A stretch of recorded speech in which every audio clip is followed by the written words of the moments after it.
Step 1, wake up early, gonna rise with the sun. Step 2, get some good, some food in you. Step 3, think real hard about what you wanna be. Step 4, everybody just do your thing. Wake up, today's gonna be a good day. Wake up, today's gonna be a good day. Wake up, today's gonna be a good day. Wake up, today's gonna be a good day. Wake up, today's gonna be a good day. Wake up, today's gonna be a good day. Wake up, today's gonna be a good day. Wake up, today's gonna be a good day. Yo, set your affirmations, aspirations. I got shit to do, the aftermath of preparation. Good food, good mood, blood in circulation.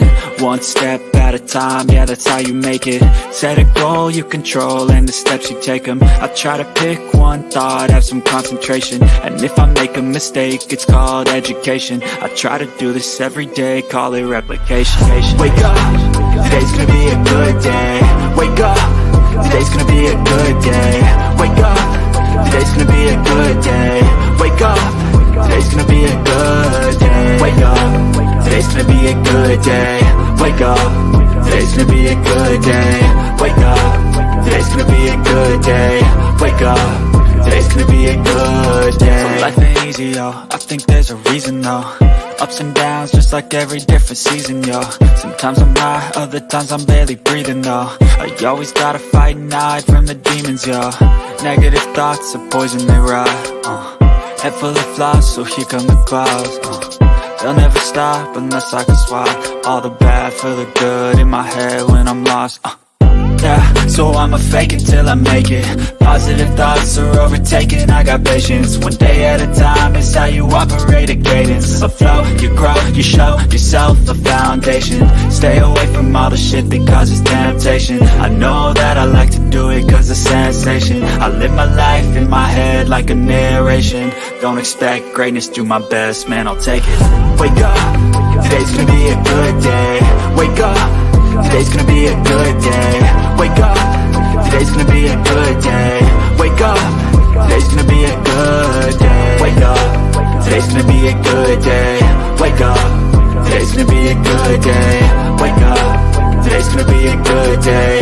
Wake up, today's gonna be a good day. Wake up early, gonna rise with the sun.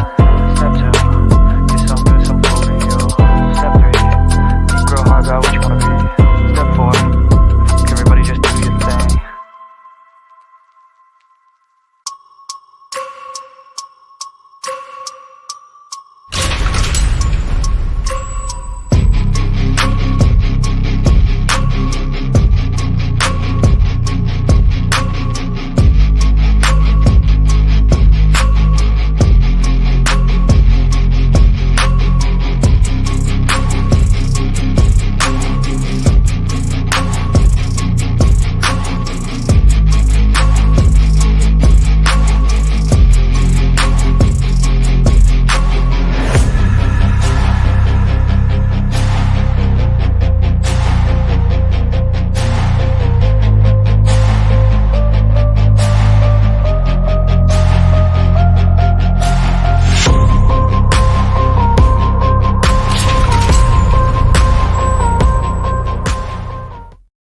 Family has been struggling so much to find answers, and they have been met with lies after lies after lies from a lot of people that proclaim to be this young lady's friends. So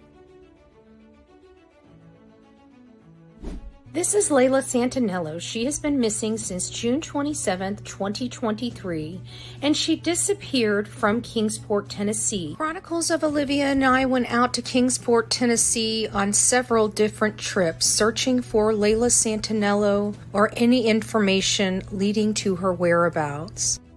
These are my thoughts on this case. well, I have to be honest with you.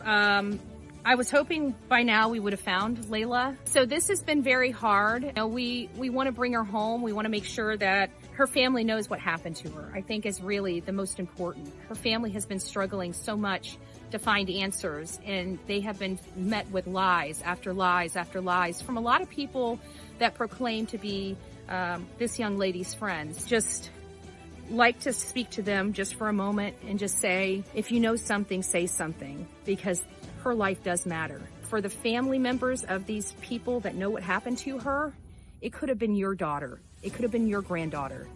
You need to ask them to stand up and speak up.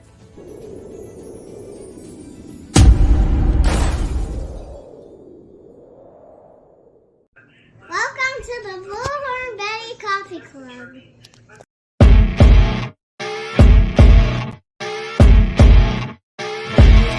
As you wake up in the morning, you want to find the latest, greatest information about criminal cases and have an intuitive conversation about the suspects associated with these cases.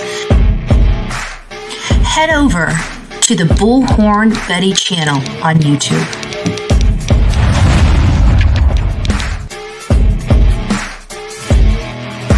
Get breaking news right here on the Bullhorn Betty channel. Welcome to the Bullhorn Betty Coffee Club. Enjoy your stay and enjoy your day.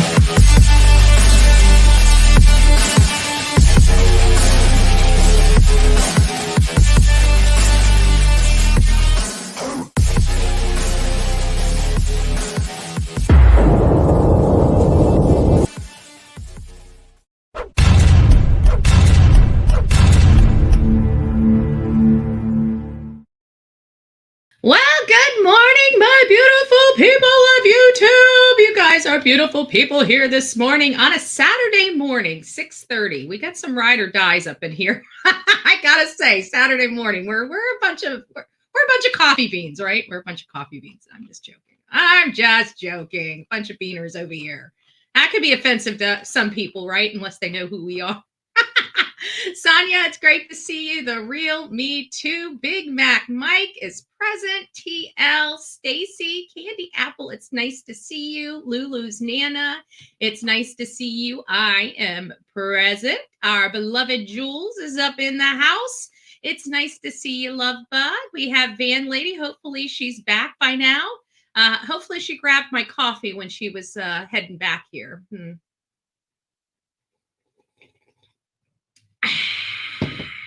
Good. It's nice to see you guys this morning. It's nice to see you. We got positive vibes, sending positive vibes this morning. Shannon's up in the house, the member of the bedheads. She is here and she wants to make more people bedheads. Thank you. God bless you. Thank you, Shannon. It's nice to see you, Love Bug. Happy New Year's present. Well, thank you. We'll take it. We'll take it. I hope everybody, we're winding down 2023. It is hard to believe in a couple days we're going to be in a completely new year, the year 2024, that distant place in the future. It is here, folks. It is here. Oh, that's a little loud in my ear. Hopefully it wasn't that loud in yours. I don't know. Stacy, it's nice to see you. Good morning. Jessica is in the house. Good morning, Elsie. It's nice to see you. MJ, good morning. Quilting and True Crime Addict. Ooh, I wonder how your quilts are. I got to go over there and check that out. I love quilting brings me back to my childhood out in Mayaca City because my grandfather lived in a very historical area. I don't think there's another place like it here in this town, right? And all the little older ladies would sit home and stitch their quilts. And, us as youngsters around a bunch of older people, we were just passed around. I mean, we were willingly passed around. Like we would get bored at grandpa's and would go knock on, our Aunt Dee Dee's door, which really wasn't an aunt, by the way, but we called her Aunt Dee Dee because she was Aunt Dee Dee, right? Everybody knew her as Aunt Dee Dee. And we'd go in there and watch her just sit, and she'd just sit there and stitch and talk to you. All of her quilts were hand-stitched quilts, and they were gorgeous. And she had literally, 3/4 of a century, maybe a little less, of a century worth of quilts. She gave them away for Christmas gifts, baby showers. They were just gorgeous, and they lasted literally forever. I still think my mom may have a few, as a matter of fact. Okay, I'm sorry. I was reminiscing. It happens on here. It happens. Sweetie Pie's up in the house. November rain. Manic Mama T. We're going to be having a Manic Monday soon. Sorry, I know. Stop. Yeah. I know. Quit reminding you. It's your first day of the weekend. Geez, slap me. All right. I'm done with my buttons. November Rain, it's nice to see you. Good morning. Who else did I miss? I feel like I missed some people, but I always do. Only M, I see you, love. I hope you're having a wonderful Saturday. Bougie Redneck. Oh, I love that name. I almost want to go get my redneck wine glass.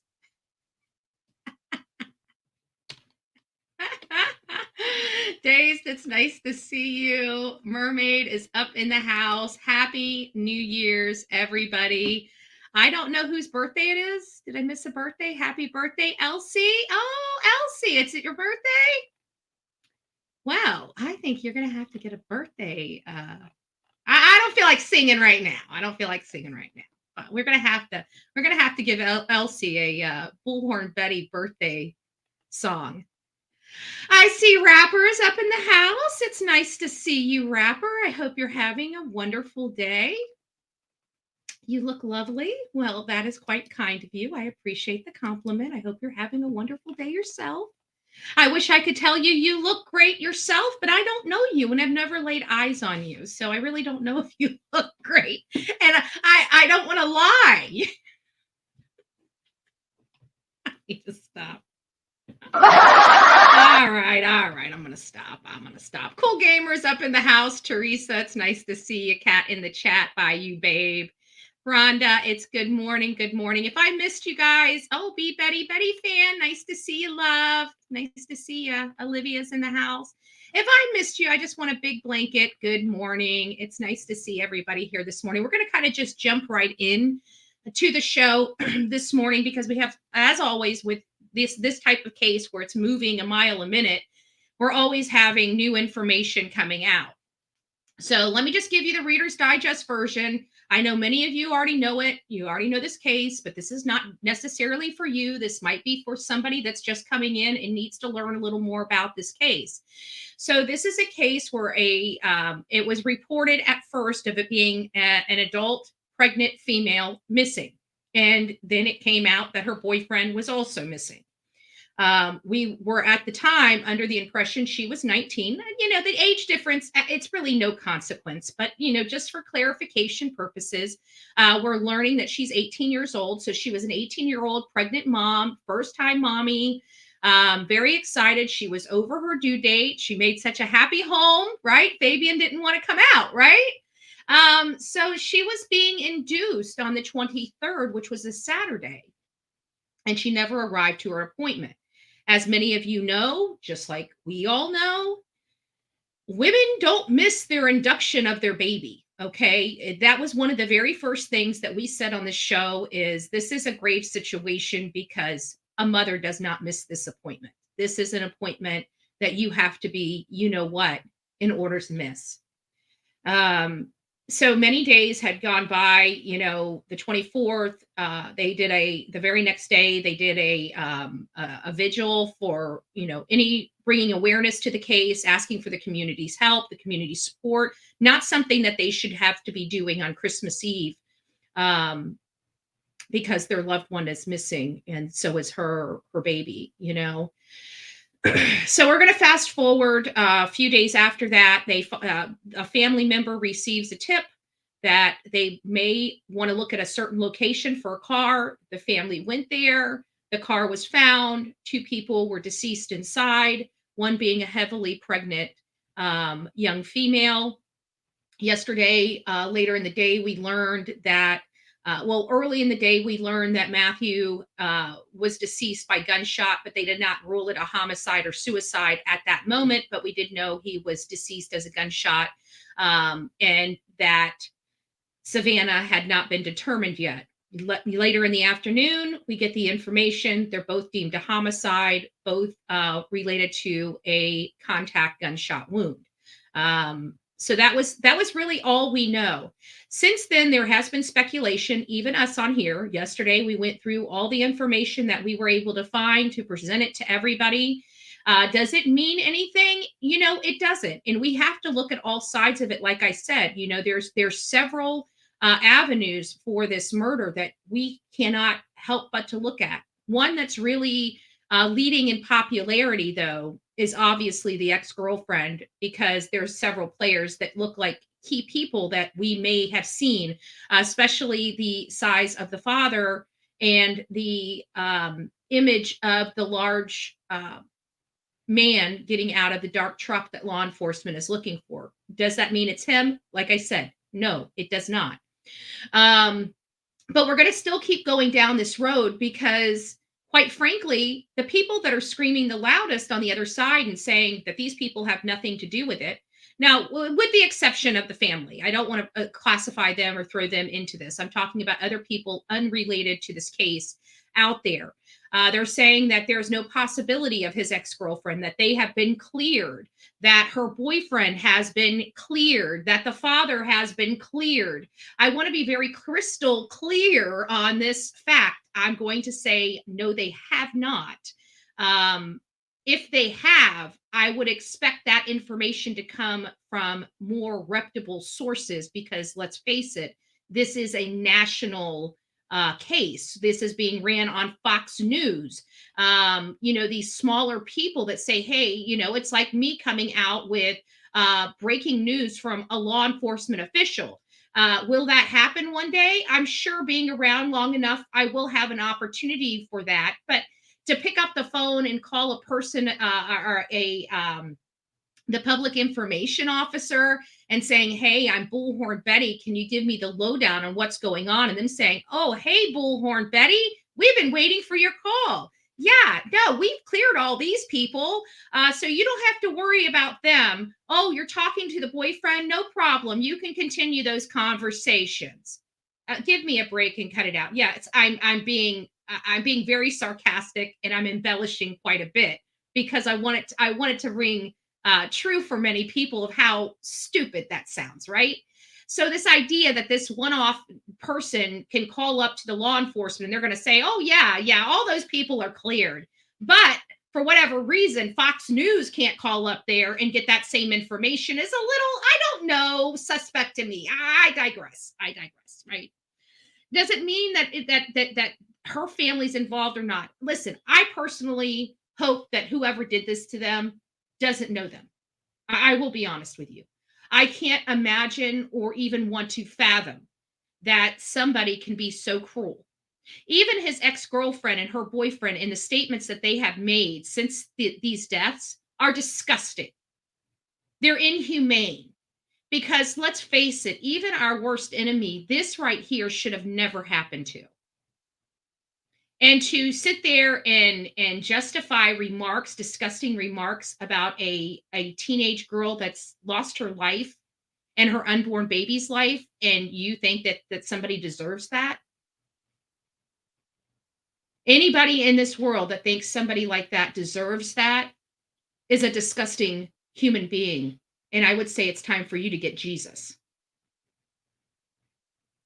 Just saying. So comments are obviously leading us to look at them. People in the community are coming and being noisy and telling us to look at them. And then we've got these people that we never heard or know saying, hey, don't look at them. Let's look over here. Now, granted, they may very well be completely, utterly innocent. But I'm not ready to take them off the table just yet, not until law enforcement gives a little more information. I'm sorry, the people in and around the ex-family, the ex-girlfriend's family, sure look like a lot of key players that we're hearing. Does that mean a lot? I don't know. I really don't. I have no clue.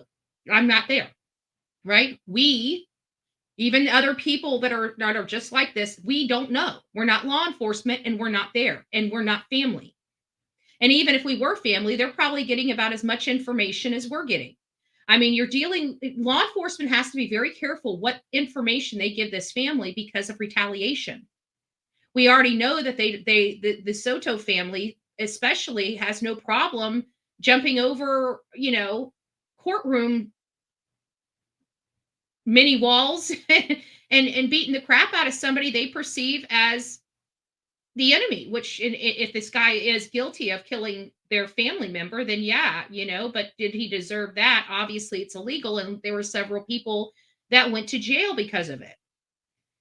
That's another avenue that we have to look at, because they did jump and they did beat this guy up while he was handcuffed. That could be deemed, there's definitely a gang affiliation here. There's definitely a gun or a drug issue, selling issue here. There's organized crime here.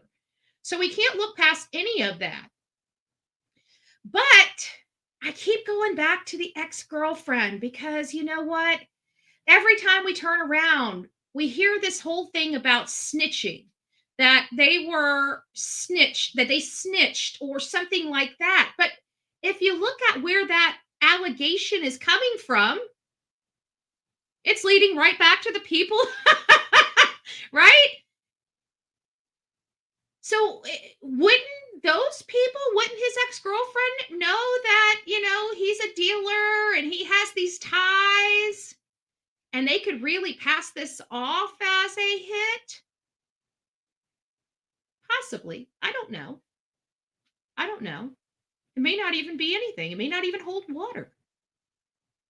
This very well may have something to do with the drugs he was selling, the gang affiliations he had ties to. And it could also have something to do with that fight at that courthouse. So we have a lot of things on the table. And obviously the low-hanging fruit is the first people that we start looking at, which is the people in and around the victims. One of the names that rose to the cream of the crop, rose to the top, was Analisa Terrazas, however pronounce it. My hooked on phonics is broken, as you know. And then we start looking at her, start listening to some of these despicable and just ungodly statements that she's making out of her mouth about a deceased woman and her unborn child that's now deceased and lying in a freaking morgue. Like, it makes me almost want to reach through the damn computer and smack her. Say, what the hell's wrong with you, chick? Not how women act. Real women, we don't act like that. So I'm not sure. So let's just go through some of the stuff. I've got a little 10-second clip from Evil Exists, because this was brought up, and I think we did clarify it. We read an article where that Trevor Morse, a lot of people were passing him off as the boyfriend to Analisa. We clarified that it's not the boyfriend. There was an article that still tied him, this Trevor guy, to Kyrie. And I'm hearing that the charges that they've gotten for, while mimicking some of the charges that we would think we would see with Savanah and Matthew's case, obviously were unconnected to them. I do want to just throw this out there for this. Not that it's going to make any difference. If he's not connected, we're going to find out he's not connected, period. There's no ifs, ands, or buts about it. It's no point in beating a dead horse. He's either involved or he's not involved. But it's not uncommon for law enforcement to arrest somebody for unrelated charges unconnected to the crime being committed, right? We've seen it all the time. I always talk about it. Charge them with the low-hanging fruit. Remember my low-hanging fruit remark? Right?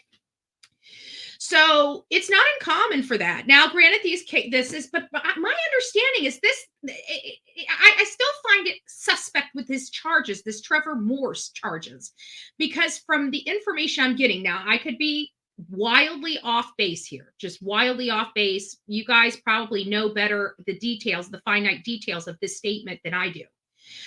So correct me if I'm wrong. But my understanding about Trevor Morse, his charges is they were from a really long time ago, and they're just now bringing the charges recently. And that's typically indicative of charging somebody with a crime unrelated to a much bigger crime, because they're going back in time to find a way to lock somebody up. And so if that's the case, now granted, he may have done this crime a month ago and they're just now getting around to the evidence and charging him. Yes, a year ago. See, that's the problem that I'm having, but see, sometimes the investigation, there's a flip side to that too, because sometimes the investigation is unclear and they have to do the thorough investigation in order to make the arrest. But typically in kidnapping charges and stuff like that, those are charges that take place fairly quickly.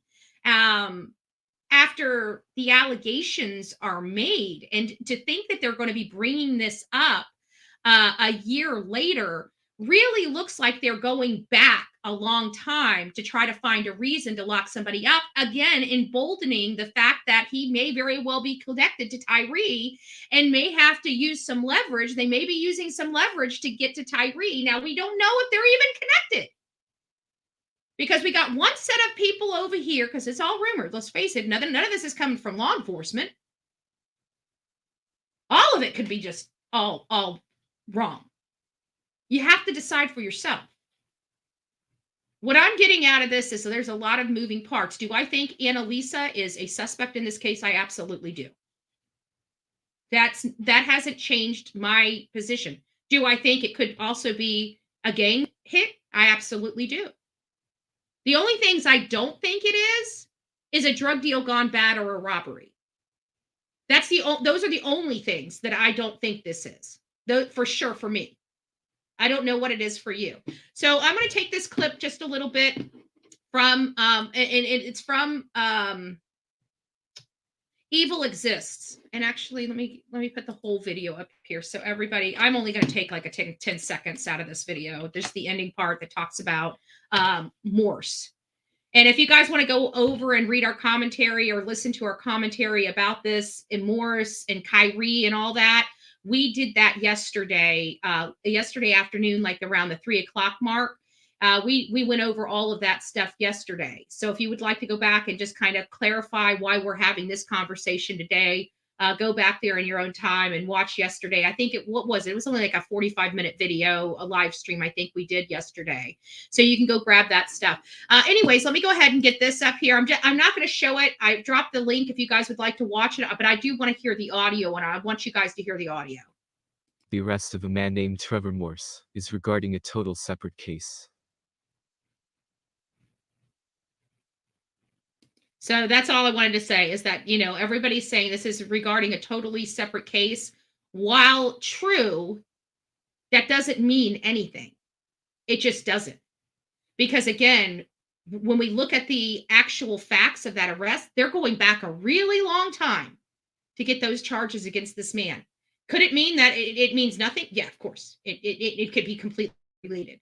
But again, it still hasn't gotten me off the fence, because it could still be related because of the low-hanging fruit charges that we want law enforcement. When we know we have a bad guy, we want them to get them off the street. And this is a person, if he's connected to Kyrie or Analisa, this would be a great person that they can leverage and pressure for information. And it's very well, and a lot of guns. Yeah, there's a lot of guns that are involved in here in this too. But we also, we also heard, now granted, none of this is, can be considered fact, because it's not coming from legitimate sources, but they are coming from sources that are kind of close to the family.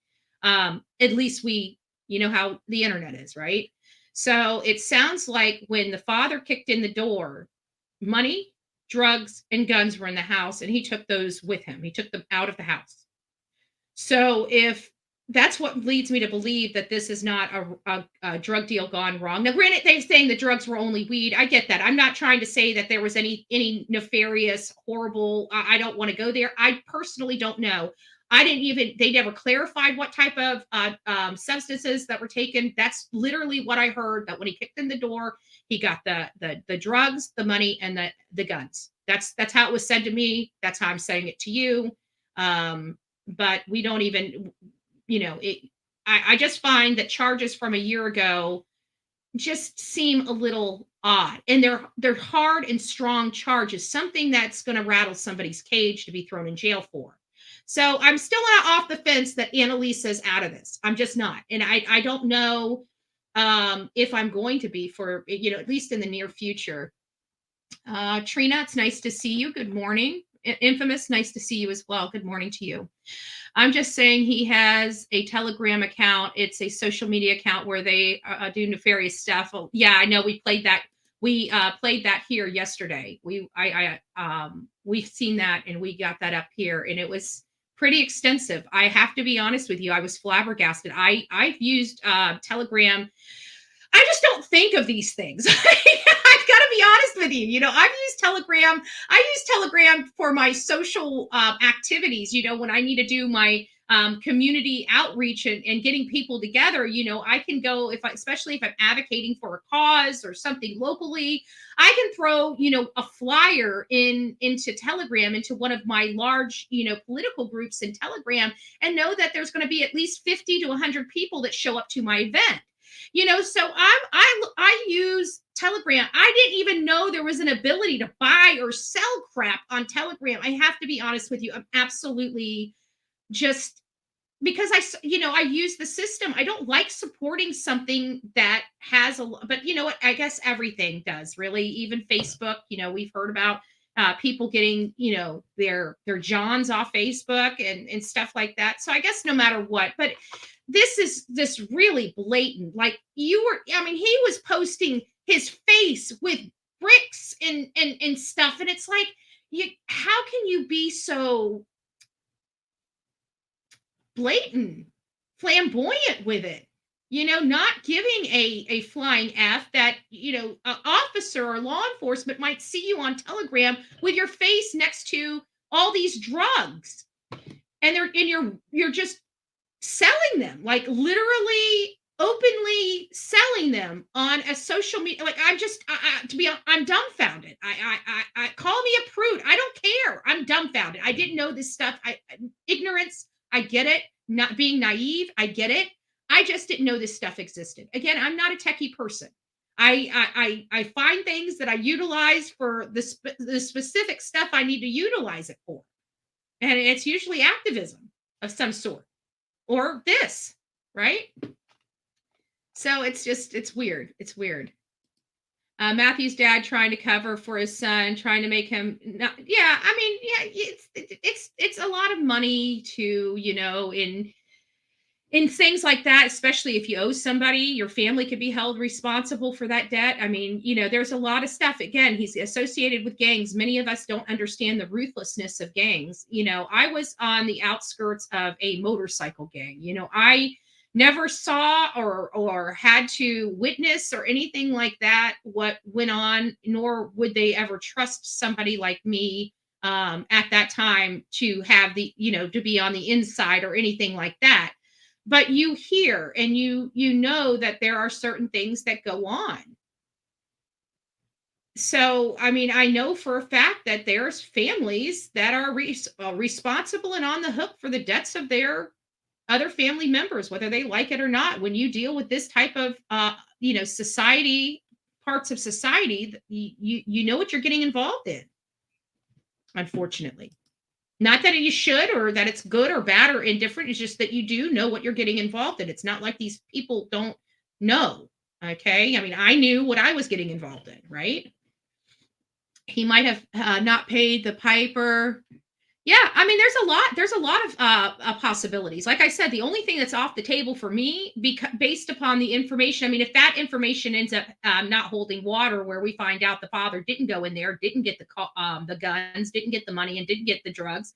If that ends up not holding water, then my thoughts may change on, a burglary or a drug deal gone bad or a robbery. But right now, those are the only things off the plate for me, because when I'm looking at this case, the way I'm looking at it is that something happened at that home. And the reason why I believe something happened at that home as opposed to somebody else, I'm going to clarify that, because I don't think they were killed at the home. Okay. I just want to make sure that that's clarified up front. But I do believe something happened at the home. And the reason why I feel that way is because the neighbor heard the girl yell. She heard her yell. She didn't hear gunshots and she didn't hear any forced entry, but she heard her yell. And I believe that was the moment that they either brandished a gun or kidnapped them, took them hostage, and loaded them up in the vehicle. Obviously, I'm sure many of you guys have already, put the dots together that there was most likely somebody in the back seat, right? Because of the direction and where the bullet locations were on the victims.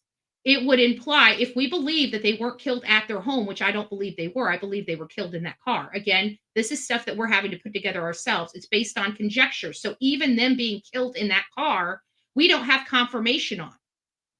It's not considered fact. The only thing that's fact related to that car is that they both have gunshot wounds and they were both deceased in that car. That really is the only facts that we have.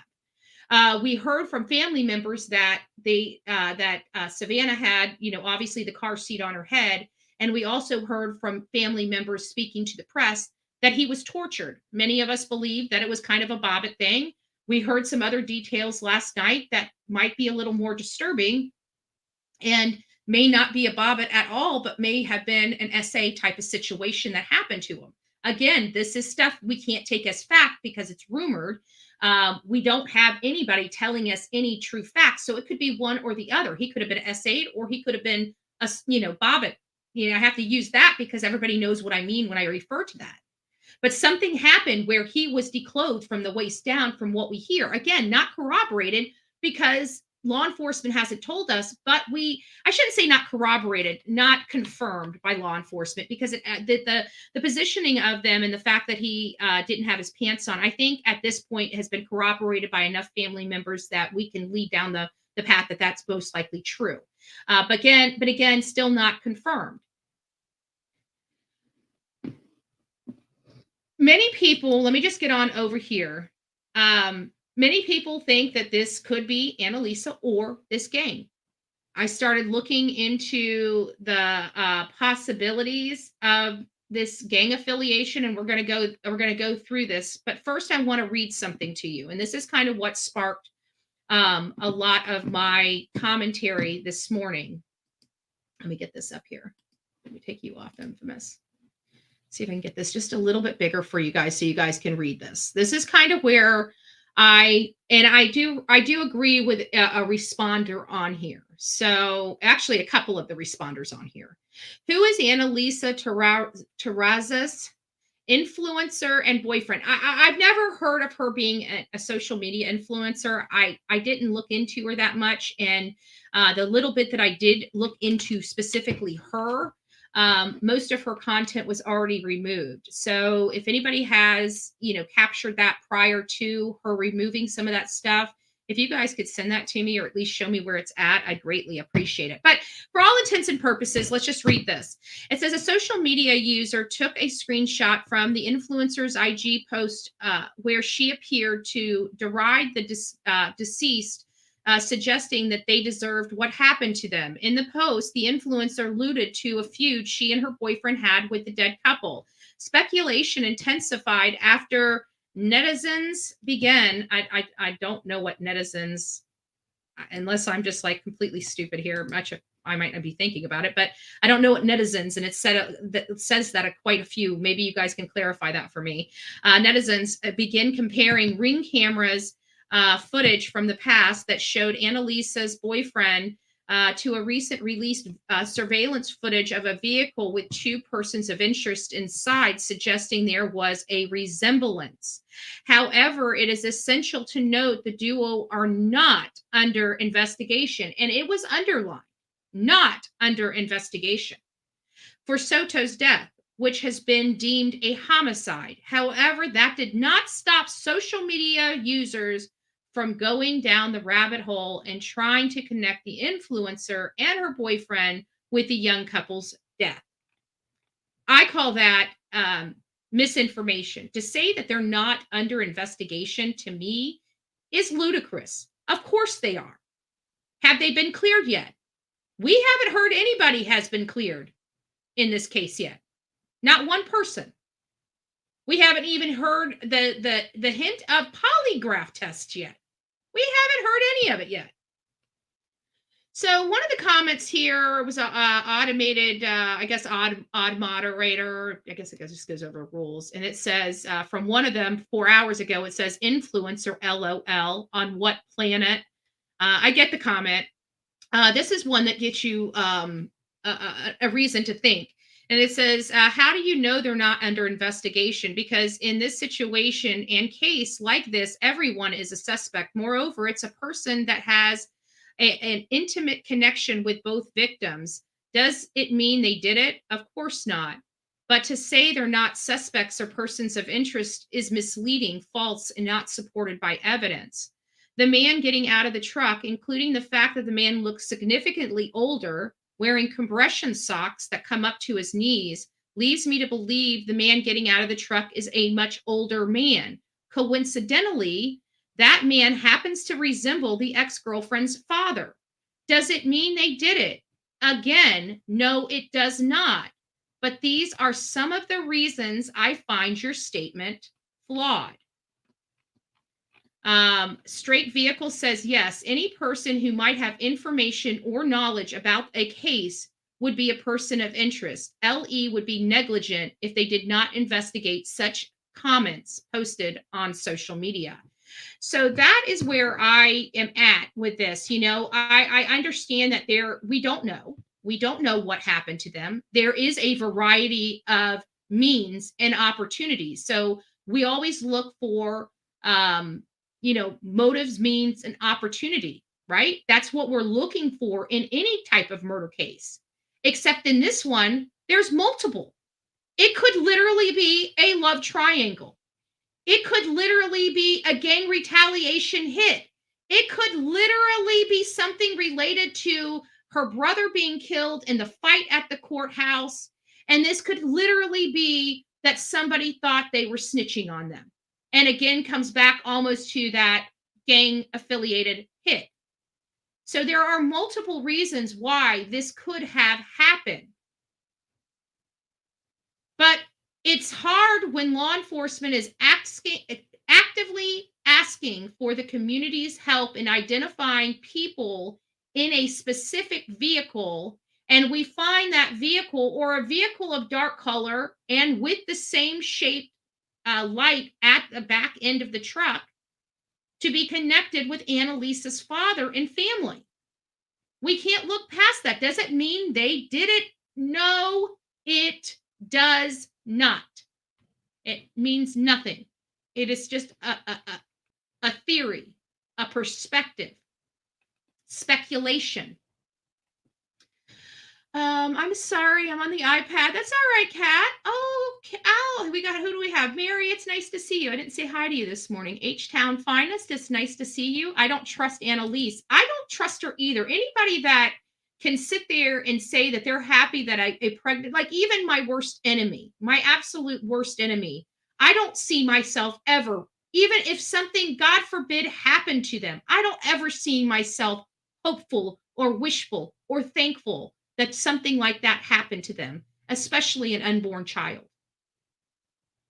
Again, these people need Jesus. These are not the most upstanding people in our society. I can tell you that, and we're going to go through some videos here just shortly. I think because, what does it say? So, okay, I was just asking because I think because of all the stuff that he was dealing, he might have not paid the piper. Yeah, and he was, I'm assuming also, with that being said, that, if he's able to deal it, sell it online, certainly he's probably buying it online. I mean, how is that stuff being, now we see how our drug trade has manifested itself in our United States, and how easy it is for any of our kids to go on a app and purchase their drugs. That to me as a parent is freaking scary. I digress. Let's get on with the show. So we have this right here coming from Plunder. We've all been looking at this. We're looking at that bowling ball of a belly, and we're just scratching our heads. I went back and reviewed this tape again and again. Could it be her father? Could it be another large dude?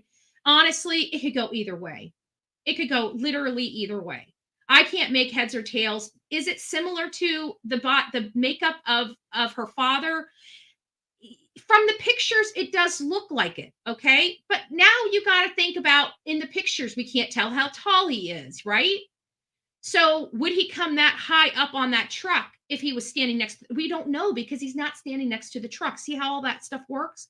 So we're speculating a lot here, but he does resemble quite a bit like the family. It really does. So either way, we have enough information here that we know that it's possible that it could be a cartel hit or a gang member hit. And so and we know that obviously torture was part of it. So I wanted to read and do a little bit of research for you guys related to what kind of stuff happens to somebody when they're tortured. And so I found this. I thought this might be beneficial to you guys and helping you. Oh, Van Lady, thank you. Coffee fun since I can't. Oh, you're too cute. You're too cute. God bless you. God bless you. I love you guys. You guys are so sweet. You really are. But this one I thought was very interesting. It says there are many tortures the cartel inflicts on their victim. They include castration, skinned alive, dismemberment, and more. But perhaps the worst kind of torture I saw online was the one video where a cartel member was carving on the torso of a rival member who was still not gone. The unknown guy was cutting away the guy's chest and reaching in, and I'm not going to read the rest of it. It does get a little graphic, but you guys get the sentiments of this, okay? I mean, they do torture, in some cases, torture their victim, and we did hear the family say that he appeared tortured. Again, our personal thoughts on what each person identifies as torture could be wildly different from one to another. Could be wildly different to the one for another. But I just find the whole element of where he was tortured at kind of a clue, though. You know, I kind of feel like it's a clue to what happened. And when you're dealing with the whole downstairs stuff, it just seems personal, like a different type of personal, like a boyfriend, girlfriend personal. Like a love triangle personal, like I can't get over you if I can't have you, nobody can type personal. Now, granted, I'm kind of leaning that way right now because of the imagery and stuff like that. Is that going to change? It could very well change. We could be getting off this live, or heck, some information could be breaking right as we're on this live right now that could really change the directory or the trajectory of this case. But right now, there's a lot of things that look really sus with his ex-girlfriend, and we can't look past that. And I'm sorry, I'm not listening to the garbage on here saying that they're not suspects. I'm just not, because our good common sense tells us that, especially after the statements that they made, yeah, they are. You know, I mean, short of them proving that they had no possibility, no way, shape, or form to do this, that's what they need to produce. And them saying they didn't do it, it's not helping. All these people saying, like, even the people I was listening and everybody's screaming, like, I can't believe people are going, but they're not even producing any receipts that is saying that they're not suspects. They're not saying, look, they took a polygraph check, they passed it. Law enforcement says they don't need to talk to them any further. They're giving us no receipts for their assessment. One person was on social media and said, oh, this story can't be true because they spelt Savanah's name with 2 N. This has got to be a fake story. And I'm thinking, well, when this story broke, everybody was spelling her name with 2 N's. So that falls flat on its face. And that was the crux of why this person said the information was not worthy of entertaining, because they spelt her name wrong in a news article. I guarantee you put 2 N's in her name, you're going to find multiple articles, even in mainstream media, that spelled her name with 2 N's instead of 1. If you look at our thumbnails from the beginning of this case, I was spelling her name with 2 N's instead of 1. It wasn't clarified until after they found the car. At least for me. The last known location was Grimson Road. Is that correct? I got Grisholm, like Grisholm, I thought was, but I could be wrong. I mean, it's just spelling.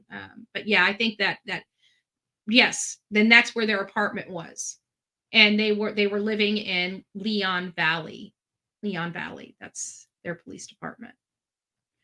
Who told he removed evidence from the apartment? I think it was something that one of the cousins had released or something like that, Linda Lou. But I heard it from it came from family members.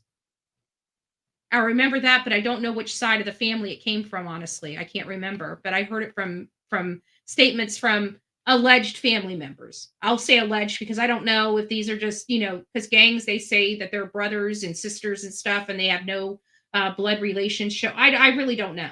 I'm in Florida. I'm in Florida, but I think, he could, but, I don't see them arresting the father for just trying to protect the son. I really don't. I mean, look at the Laundries. If the Laundries ain't going to jail, I doubt these parents are going to jail. just a mild observation, Linda. What else do we have? Oh, man, lady, thank you. I just got down to your message. All right, so let me get on with this because we got a lot here to go to still uncover, and we're already an hour in, and I've only gotten through. This is my 5th tab, and I've got we got a lot. So Jennifer Coffindaffer says, how trusting to allow the deal to go down in their vehicle. These two were street smart. It leads me to believe either A, they knew and trusted these guys from the past association, or B, the deal was profitable one, so they took more risk. Notice the location, convenient to Savannah and Matthew. These guys came to them. I strongly believe many people will recognize this truck in the association with these men. Anonymous tips are the key. These guys have no respect for life and sent a clear message to snitches, but the truth will come out. There will be much more footage of their vehicle, and hopefully SAPD will enlist the FBI to help scour vehicle registration. Again, this is a capital murder offense. Rest in peace, baby Fabian. So even her, she's starting to lean, this is from Jennifer Coffindaffer, starting to lean that this may have been almost implying that it was a drug deal inside the car that went wrong. And it's possible. It's possible. But how does it explain the screaming at the house? I don't know. I can only give you guys the information. You have to make your determination for yourself. Now, this is going to be a little harder to watch, guys, I will tell you, because this is people saying some pretty freaking despicable shit about the victims, okay? And we're going to watch it. Say, man, all this bullshit that's going on about this Savanah Soto hoe missing and her baby daddy. Fuck the pregnant bitch. We don't give a fuck about that hoe. That is coming from the boyfriend of Analisa. Okay, this is that guy that we see that we're going to call Kyrie, because so far that's the only name I've heard that his name could possibly be, because remember, the Morse guy is not him. But I want you guys to listen to this again, because now that you have context, this is Analisa's boyfriend. Say, man, all this bullshit that's going on about this Savanah Soto hoe missing and her baby daddy. Fuck the pregnant bitch. We don't give a fuck about that hoe. We do not give a fuck about that pregnant bitch. But what we do give a fuck about is her nigga. Her nigga came up missing too, apparently. So fuck that boy. And if any nigga got a problem with us saying fuck that boy, it's fuck that bitch too. Fuck all y'all. How about that? Bitch, we want to smoke with the city. How about that? Fuck y'all. So, I mean, that's that guy right there. How about that? I wouldn't give a fuck how anybody feeling. Fuck her nigga too, nigga. What the fuck going on? Bitch, I want to smoke with the city. How about that? Puss ass niggas. Y'all want to send my baby mama threats and shit on TikTok and shit talking about she has something to do with it. Man, we ain't had shit to do with that. Her nigga had tried to act like he was stiff one day, and then we had to get stiff on his ass. We had to get stiffer on his ass, and his ass didn't want no smoke, nigga. He running and shit. And his bitch was there. He left his bitch there. So I told this bitch, hey, tell your puss ass nigga, we walked in the nail salon. Her ass was getting her nails done and shit. He left her ass at the nail salon. I said, say, cuz. I said, say, tell your bitch ass baby daddy nigga get at me then. Your puss ass, oh, guess what? But y'all miss it now, nigga. I wouldn't give a fuck. Fuck y'all. Fuck your family. I wouldn't give a fuck how anybody feel about that shit. Fuck y'all. I suck my dick, nigga. Real talk. We ain't got nothing to do with they ass missing. We don't know what the fuck. We don't know what the fuck going on with that. That's their issue. That's whoever got an issue with them. That's their issue. Because he was trying to act stiff in the mall and we had his ass running. We really pulled his whole card in the mall. That's our issue with cuz. Fuck her. We went to school with her. We know about her brother and everything, nigga. It ain't no issue with her, nigga. You know, I hope she get found and everything because you know her baby and shit. But that nigga, fuck.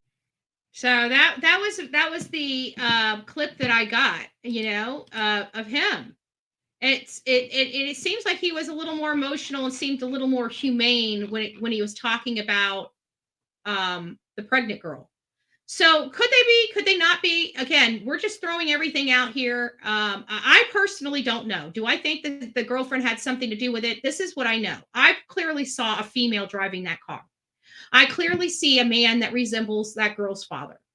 Okay. Does that mean that is her father? It does not. I'm sure probably a lot of people. I mean, I've seen at least 5 different guys with bellies that people have compared next to this person. So there's other people with big old bowling balls under their shirt. Okay. So I'm personally, until I'm let up, I think the connection, especially with the whatever happened to him, depending on what happened to him down there, may change my stance. But right now, she's the closest to it. This kind of takes me off. I have to be honest with you because I believe him at the end. I do. When I look at him, he seems like he's legit, not saying he does not like her boyfriend, but I don't think he has a qualm with her. But his ex-girlfriend might, because it sounded like they were at each other's throat. So let's just listen to again, look at his body language. You're going to have to make the decision for yourself whether you believe him or not. I can't do that for you. He was trying to act stiff in the mall and we had his ass running. We really pulled his whole card in the mall. That's our issue with cuz. Fuck her. We went to school with her. We know about her brother and everything, nigga. It ain't no issue with her, nigga. See, and he's saying there's no issue with her. So, I mean, in the way he's saying it, in all fairness, I believe him when he says it right there. There was no issue with her. It was him. It was cuz. They keep calling it cuz. And there's, I think, a reason, because I think somehow or another there is some type of family ties with, I have no idea, because they keep calling him cuz. And I saw one person, we're going to go over that actually next. Let me see. Is this it? Oh, this is her. This is Analisa, from my understanding. This is her. I want you guys to listen to this. You just heard her boyfriend. Now let's listen to what she has to say. Can you guys hear that? I don't know why I can't hear it.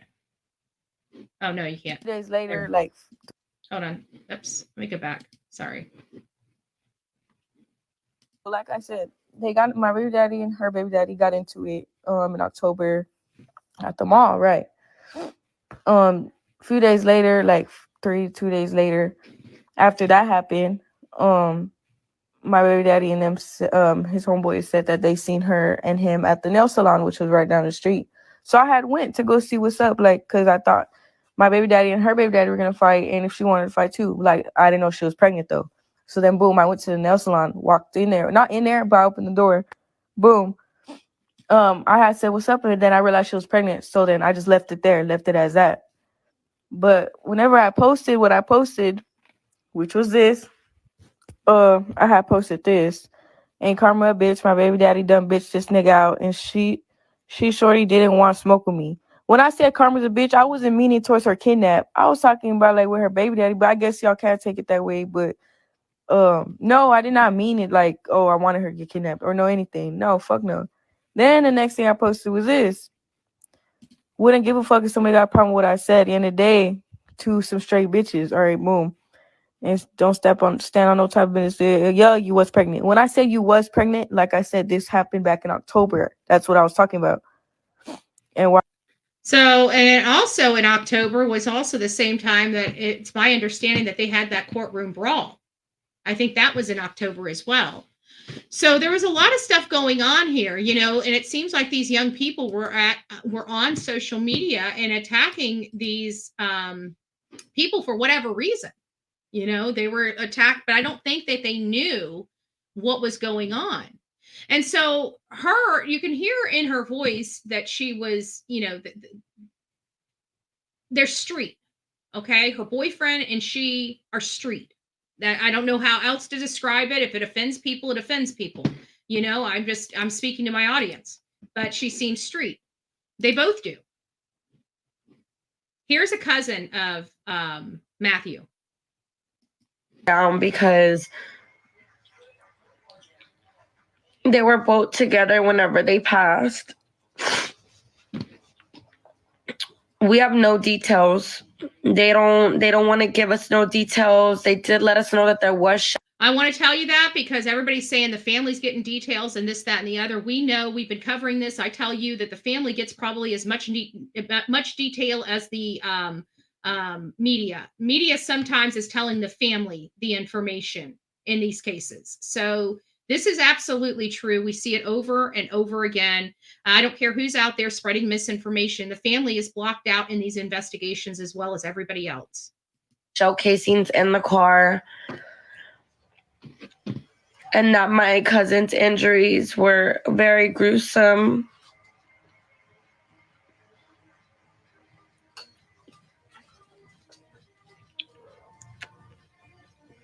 This is a very, very hard pill to swallow.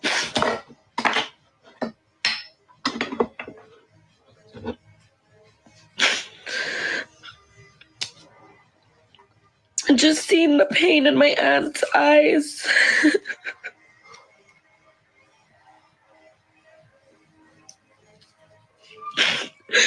Even seeing the pain of Savanah's family just hurt me so much.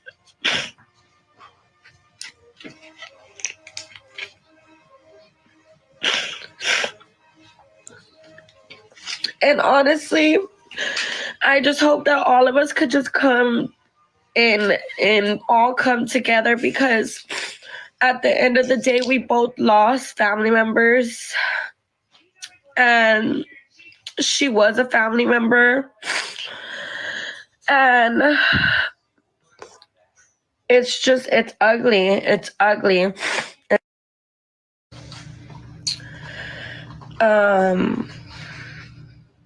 I honestly feel like they got set up. Thank you for that information. Positive vibes. I honestly feel like they got set up.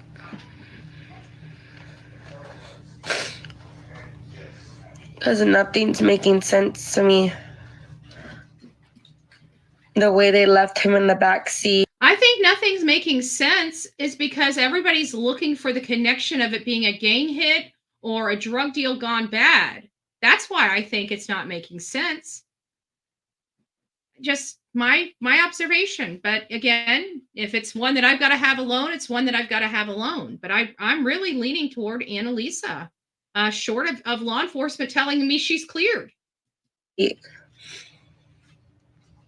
They left him in the back seat, laid out with his pants off. It was gruesome. They just said it was gruesome. He was not in the front seat. He was in the back seat. My cousin's very, very, very tall. Savanah was in the front passenger seat, and she had the car seat on top of her. My cousin was in the back seat, laid out with his pants off. They said that he basically was tortured. They didn't really want to get into details because they haven't moved the body. So I think that that's important. Okay. I think that this is really, really important because if we're hearing that the family doesn't know what happened to him. So when we hear torture, like I said, we're hearing that it's possible that he was SA'd, but how could they tell that at that time? Because again, she just said they hadn't moved him. And it sounded like he must have been on his back and everything would have been exposed that way. So in order, I don't know. I don't know. It's still possible either way, but you can see how upset she is, that the thought of her cousin being tortured. I mean, for any of us, this is a very sensitive topic for us in this community. And especially hearing something like this happening to a man is just, you know, I don't know. It's almost like stereotyping that we don't consider. And if these allegations are true, wow. I mean, I don't know. It's hard. I mean, this whole case is really hard. They're waiting for the medical examiners to get there so that they can start moving the bodies, seeing what's going on and all that stuff. But I also want you guys to take notice of her, because this is that her? No, maybe it's not her. Okay, never mind. I was looking at something else and it looked a lot like her. But this is where everything started kind of coming into place with Analisa, when everybody started really looking at her as a possibility of being involved in this. It's because of this person here. Now, granted, I don't know who Damon is. Let me see if I can. It seems like he's in the area. You know, I don't know how old he is. I don't know who he is, but it seems like he, you know, has some opinions on this. Okay, I think I went there. And then we have some stuff from the actual, which I may have to come back to. Don't let me forget to go back, because I got a 14-minute video of the full scene of the car and the processing it from a different angle than we've had. Also, obviously, it led us to this website, which is the mother of Analisa, the girl we heard talking horribly about the young girl. And of course, it was very noticeable that this man was starting to pop up everywhere. And this is the father of Analisa, which just so happens to resemble a guy at the scene of the crime. Now, granted, I can't tell whether this guy here is this guy here, or if this girl here is this girl here. But what I can tell you is we're seeing their faces and their body shapes in a lot of weird places. Okay? I don't know if they go together. I don't know if I'm looking so hard and trying to make this stuff make sense that I truly am falling down a rabbit hole. I mean, it does happen. I've heard it from people that have been doing this a lot longer than me, that it can happen. If it hasn't happened yet, it will happen eventually, right? Is this one of these cases where we're just going too far down the rabbit hole? I don't know. But what I do know is these two people up on the screen that are at the crime scene do look like the people that are in that Lisa Barentes, if I'm saying that right, my hooked on phonics is broken, right? The faces look similar. Again, this guy right here, does resemble the facial expressions of this guy right here. And when you see the video of this, he almost looks nervously at the camera to find out who's watching and recording him. He almost has that look on his face, which, and so does she. If you look at her, she almost has that nervous look on her face. Much different than other people that are out there. It's just an observation. Does it mean anything? It doesn't mean anything. It could be a cartel hit. It could be a drug deal gone bad. It could be somebody else that has a problem with him, for all we know. But here, I want you guys to watch the footage yourself, right? Isn't that what you deserve? Don't you deserve to see everything not butchered? Well, let's give you that. You deserve it. You can see and make the decision for yourself what you truly think happened. Here's the people right here in this video.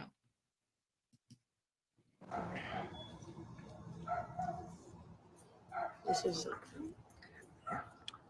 is a group that found her, guys.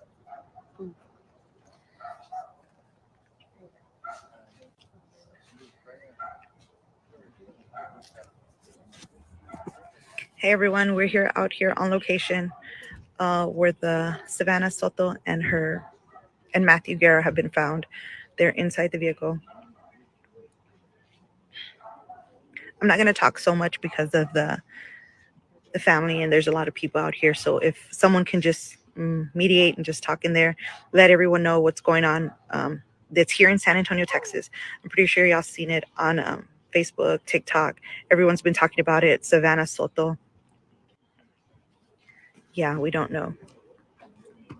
If someone can be a mediator, I'm sorry. I'm just so shooken up. This is crazy. I'm going to go over here on this side. But that is the vehicle, the Kia. You can definitely see that the two people that we're pointing at are together because they're standing close together. He's got the hoodie and he keeps searching backwards, looking at Yeah, who's she was found. recording. Her and him.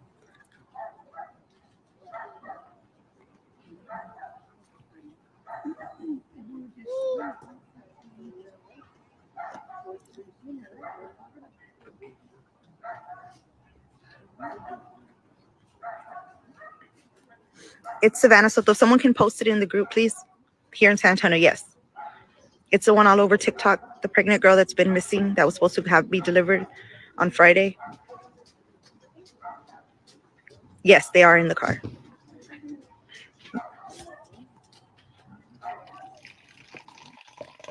So this is, sorry, I'm getting some coffee here. So this is just, I feel, some of this stuff comes to us and it comes to us mixed, we don't need to hear her voice.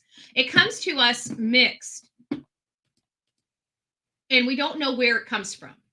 And so I find that it's important that you know where the source of the information comes from. You can see this video. This video is fully ran. You see him, you see her, you see the car, the crime scene behind. You know where these images come from. You know they're not doctored images. They're stills from this very video. This is the same exact looks, the same exact hoodie, the same exact everything. And yes, they're at the crime scene. Again, does this mean anything? It doesn't. Is that them? We can't confirm that 100%. All I can do is provide you guys all of the information that I have, right? That's all I can do. You guys got to make the decision for yourself. Remember being a young and telling your best friend, if he leaves you, you're going to cut his thing off? Yeah, or something stupid along those lines. I see her doing that day. Yeah, due to the baby, especially. Yeah, exactly. It's hard not to listen. The screams related to Analisa are so loud and overpowering, but we don't even know who's screaming her name. Are these people in and around this family or this case? Or are these people like me, God knows from where across the United States and abroad, making these allegations because they read it somewhere or they thought it and now it's true? We've got to be cognizant of those things. They happen here on social media. They happen here on social media. I don't watch TikTok. She's that bad. Yeah. I mean, their behavior in light of somebody. I can tell you, I was never raised that way. I remember one time I worked for this lady. She was a really good real estate agent. She was much older too. I think she was in her late 70s. She didn't look like it. She looked like she was 50. Anyways, I remember there was this one political rival that had passed away. And I remember this agent and she says, "Oh, good." And I'm like, "Ooh," I'm like, "Stay away from me with that bad karma," right? I remember saying that to her too. Like, please don't stand next to me with that bad karma, right?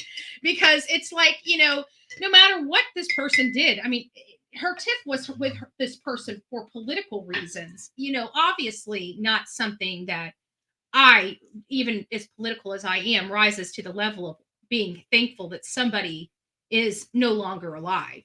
I just was never raised that way. I don't think like that. I would never think like that. Like I would like, I like, if I want to argue or dislike somebody, I like to dislike them, right? I like the person there to dislike. I don't like to dislike somebody and something bad happened to them. That's a really horrible feeling. I don't know if you've ever had that feeling, but let me tell you, it's not a great feeling. And you know me, I'm all about wanting to feel good feelings, not bad feelings, right? So I don't like that. I don't like when people do that. And it's right over a storage facility. Oh, I must be coming into the middle of a conversation. All right. So you guys got to see where that whole clip of this man that looks like her father being at the scene of the crime looks like. Now we're coming back full circle to the man that kind of brought this whole thing about Trevor Morris to to social media. Now, he obviously is wrong in part. I still stand by that. I said that yesterday. I'm still not off the fence that this is not low-hanging fruit charges unrelated to the crime. I'm still not off the fence because the guy looks like a gang member. We're looking for people that run with gang members. Does it mean it's affiliated? Absolutely does not. But he's not come off my personal list yet as not being responsible.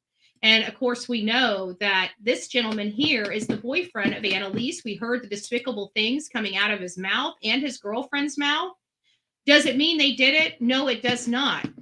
We heard last night on Justice for All that there was a gal, a panel guest, like a collaborator he was with, and apparently she had spoken to the family, at least who she thinks was the family. I believe her.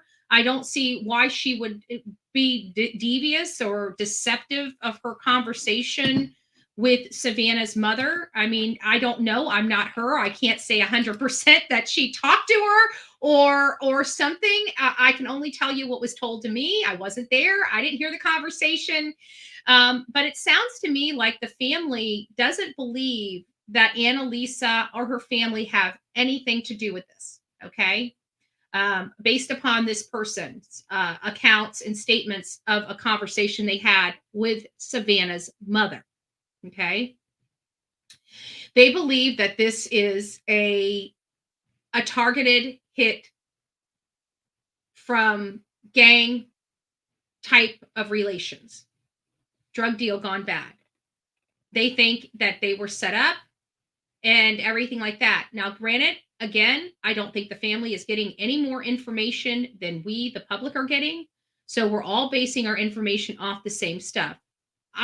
At least from my belief. Now, that could be wrong. They may have information I don't have, right? We don't know. We don't know.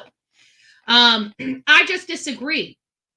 I disagree because with Analisa, she knows that he's affiliated with all these things. As part of their planning, they would have hoped and probably played on those facts that they would think it was a hit from a cartel, mafia, gang, something on those lines because of who he is. Who would better know that than his girlfriend, his ex-girlfriend? Ex-girlfriends know a wealth of knowledge. I can tell you my ex-husband's date of birth, social security number. I could probably tell you that for the boyfriend I dated when I was 15 years old. Could probably tell you his driver's license number, his date of birth, his social security number. We know a lot of information about people that we're with because as females and men, we do things for our significant others, like have to pay bills or they get jammed up. They need something stupid like forgetting to put the registration on the car or forgetting to pay it. You're calling your boyfriend and saying, "Oh my God, I just got pulled over. Well, give me your credit card number, give me this, and I'll go online right now and pay it for you." How many times have you done that with your significant other? Does that mean it happens in this? No, it doesn't. But the idea that the significant other wouldn't know this about their ex I think we would be foolish to think that that's not the case. This was the article that would kind of explained a little bit about, and I'll get to you guys' question. I'm trying to monitor all this. The future isn't looking real bright for these youngins, the way these youngins are behaving. Yeah, I agree. There's something seriously wrong. Like, I'm surprised. I can't remember. I think it was our on TikTok, because you guys know I utilize TikTok, not as much as I used to, but I do. And they have Officer Eddie on there. And he is hilarious. He cracks me up with him and his kids and the clips they do. It just cracks me up. But anyways, Officer Eddie's on there, and he's like, he was talking about the kids being brought up today, and he's like, "You guys should have been raised from the same people I was raised." I can't remember how he did it, but it was absolutely hilarious. And he was basically like, "Are you guys raising these kids? Weren't you raised from the same parents we were raised from? Like, you pick yourself up off the floor talking to somebody like that. You know, where's our parents that were raised like that?" Like, sometimes I wonder what happened to them. You know, we expect our parents, to come out in us a little bit. Like what? What the heck? Well, Betty, how would you feel if that lady up on Justin's video is the fourth in the passenger seat? Oh, geez, Louise. And you know, there's obviously I saw a girl getting out of the car with the murdered woman in it, the pregnant teenager. I saw a girl getting out of the car talking to that big guy, and she has long hair. Does that mean anything? Of course not. But I seen a female. It wasn't a man. It was a female driving that car. That's highly disturbing for me. So you got a female in the front seat and most likely a guy in the back seat that doesn't mind putting bullets in people's heads. Might have been a girl in the back seat. You know, why am I being so sexist? Because I'm mean. I'm Bullhorn Betty. I need to stop. I think the car seat was only on her lap to make room for Matthew. I don't think so. I think that they put it over her head to transport her because they had to drive with a dead body. And they didn't want somebody pulling up next to them in an SUV being able to look in there and seeing that this girl has a gunshot wound to her head. I think they put that seat over her head as they were transporting her. I don't think she was killed in her home. What I think actually happened is I think that whatever happened, whatever altercation, they knew somebody that came over to their house. They let those people, whoever, one person, multiple people come inside their home. They were probably kicking it. Then all of a sudden, somebody brandishes a weapon. You hear Savanah scream, and because she's probably scared, they're probably frightened. This is all taking them off guard. He doesn't have his gun on him. They're in the privacy of their home. They're in a comfortable, safe environment for them. They were caught off guard. I think they ended up loading up in his car. Somebody was driving at gunpoint, whatever ensued inside the car. I believe that, you know, possibly that Matt witnessed his girlfriend getting shot, and that was part of his torture. And while she was being tortured or shot, he was also being tortured in the back seat and ultimately killed himself. I don't know what happened. I don't know if whatever the torturing happened before he died or after he died. You know, those are some aspects that we need to look at. But this news article here, you know, it's basically saying, no, you're right. That Trevor Morse is not being arrested for anything connected to Savanah Soto, but it's still connected to Kyrie Geoffrey Bruno Jr., which is who they're saying is Analisa's friend, the guy that we've been watching and looking at with the frizzy hair, right? And they say that in this article, they specifically say the San Antonio police is investigating Trevor Morse for his suspected role in the shooting. Not that the charges that they charged him with were related to her, but they're investigating him in his role as a suspect in the shooting. In addition with this Kyrie Geoffrey Bruno Jr., which is what they say is Analisa's boyfriend. So then when you look back and you say, okay, so they're investigating him as being a suspect in his role in this death, but they have him jammed up on charges in the county right now. Well, when you look at those charges, you realize they pulled them from over a year ago. It does sound like low-hanging fruit charges, something to get him in jail so he's scared and he can be under their thumb. I'm sorry, it just feels like that. And then if you take him and he is truly connected with Analisa's boyfriend, now we got winner chicken dinner here. Does that make this possible? It is. Everything's possible. Is it probable? This is a probable scenario. It is absolutely a probable scenario. And no, I do not believe that they have been cleared. I do not believe these two people have been cleared from any wrongdoing in this investigation. Somebody said that this writing here, this is an overlay. I just want to make sure that everybody knows that says Mana Harris, and I believe that must be who released this video. They went ahead and marked this particular video with their name. This is not writing on the wall, okay? So when we see that this video here, it is the same hallway. And then when we get to this video here, again, same hallway. Okay, it's the same area. It's the same exact Blink doorbell camera that's capturing all of this. We heard what they said here. We know that Matthew is involved with a lot of stuff, including but not limited to, let me go over here. Hold on, I probably have to do this. There it is. For those that want to see what they are selling on Telegram, I don't know if we were the first one to release it or not, but I know I received it for somebody. But there it is. Brazen. No problem. No problem at all. Now, why we can't guarantee the authenticity of what we're seeing in these videos, it doesn't look good, right? We don't know if this is really that, if this is fake videoing, you know, we don't know. All I can tell you is this was taken off of his Telegram. This was taken off of his Telegram.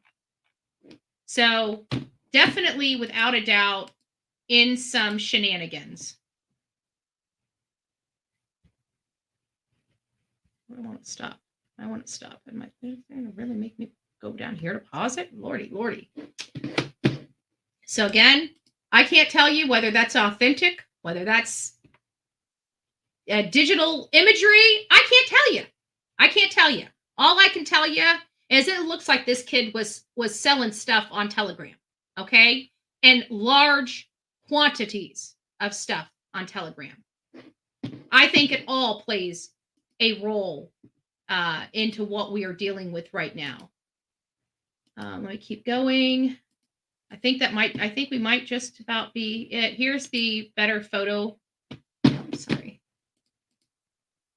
The better photo of them. And again, I can't tell you whether these people look like the people in the photos. This is the one right here, the father, and then this girl right over here. I can't tell you. Let me see which. I can't tell you if that's these people here. It may not be. I may just be, you know, my eyes may not be able to define certain features, and these are not the best photos.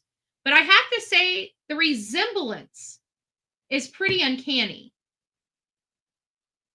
The resemblance is pretty uncanny for me.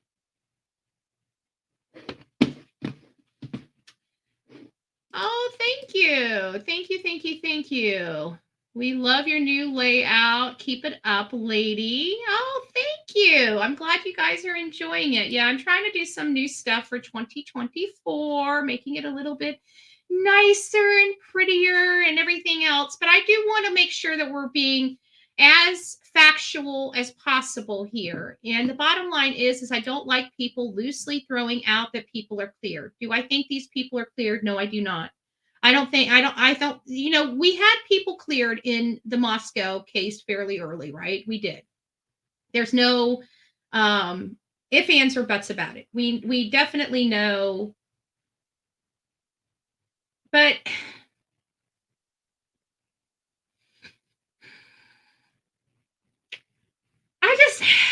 let me put this back up here. I think it'll be easier for me to explain with this back up here. This is my issue. This belly here, right here, this side, right here. You know, you guys see me over here. I'm down here at the bottom where he's looking at the camera, right here, this one right here. This is kind of the belly that we saw. Let me go back to the images of the video of them getting out. That's what I wanted to go to because I want to walk through that entire video of what was released by law enforcement. Let me find it.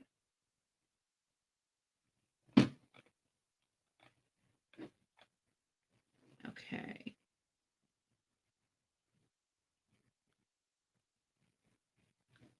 People are still running with the fact that, you know, he is connected. He's not charged with anything connected with the case yet, but they're saying he's connected somehow. There's a lot of people on the back end saying that this guy's connected somehow. I don't know if that's the case. You guys have to determine for yourself and only for yourself.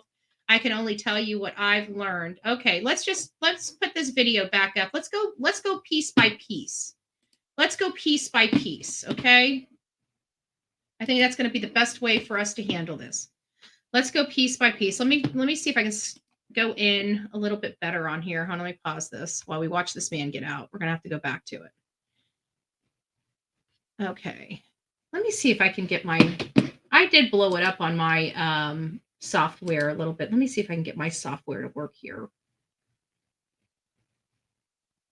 Give me just, it's going to take a few minutes. So let's go back here and then I'll bring my video out that I did. All right, I got to go back. Oh, Lord have mercy. Okay. Okay, I want to get this up. And hopefully it'll let me pause it. Okay. All right, so that's coming out. Okay, so when this door opens, this is the first thing, and you can't see it from here. Shit. He's got compression socks on. I'm going to pull up. It looks like mine's up now. Let me see if I can get this. Oh, yeah, this is going to look much better. Hold on a second. Let me see if I can share this. I may have to download it. Let me see if I can share this. I got it zoomed in as close as I can on this. Let me see if I can get this.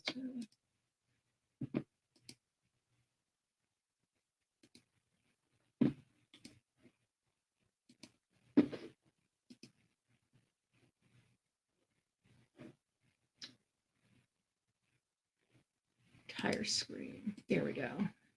We're not going to have audio on here, but we can. I blew this up as much as I could blow it up. Okay, so let me go back. It's already at 30 seconds.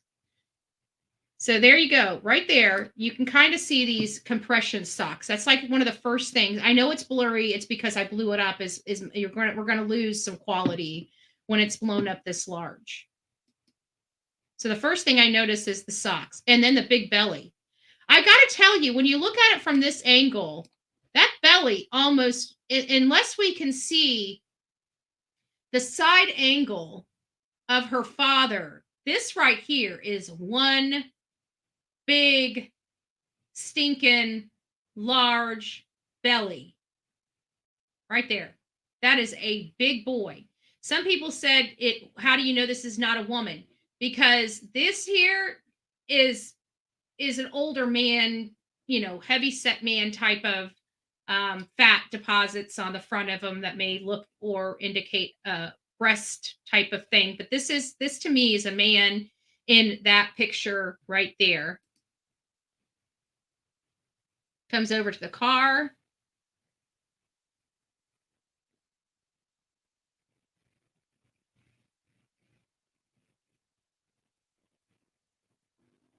You see that right there? You see the rag being thrown almost out the door toward him. Picks it up, starts wiping down the door, the handle. Then after he wipes the one handle, he puts his hand back on it right there.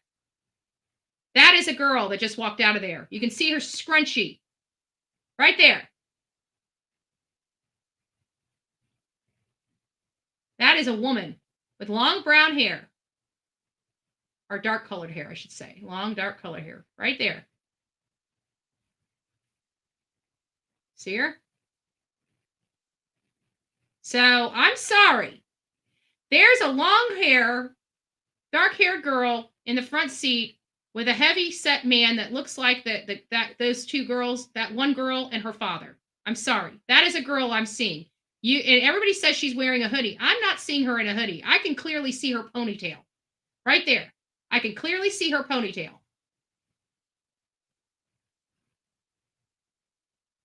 Yes, female hair in ponytail. Exactly.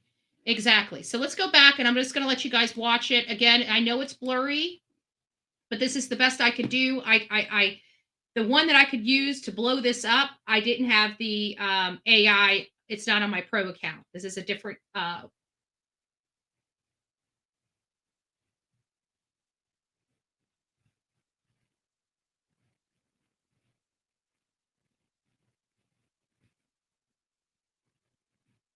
wish I could have gotten it up, but you can clearly see the compression socks on that man as he's getting out. I'm sorry. Just look at this. You can see him right there. He's got a compression sock. He's got compression socks on. Or at least on one leg. I can't tell if the other one has it, but at least the one leg right there definitely has a compression sock that goes almost up to his knee. That tells me I don't know young, heavy set people that are wearing compression socks.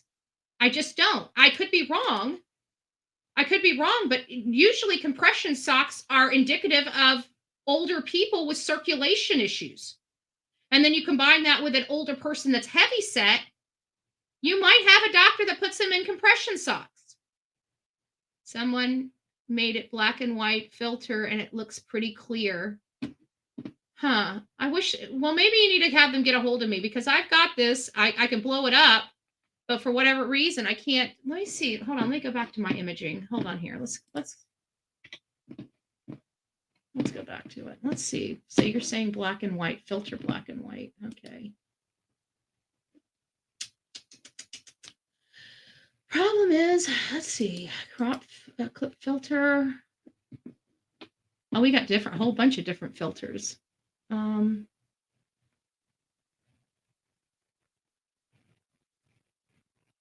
Okay, let's just see what this does.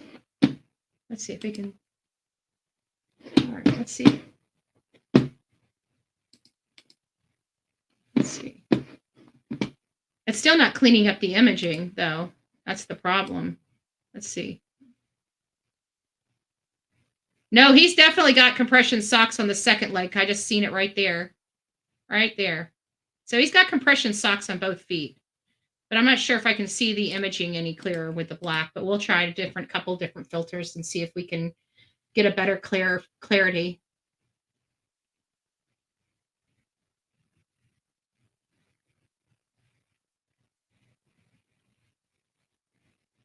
I don't think it came in much clearer being in black and white, to be honest with you. But you can almost make out the guy's facial hair too.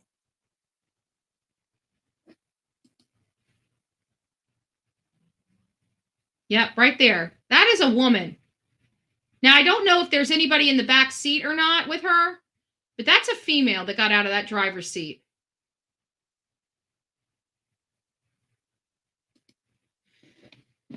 All right, so we've seen that. Let me see if I can get this in a different. Let me see if I can. Audio effects. We don't need any audio effects. No. Let's see what we got here.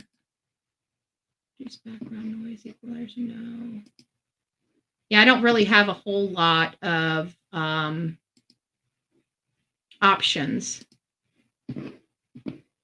Let's see if we can. See if we can make out anything else with this one. Let's see.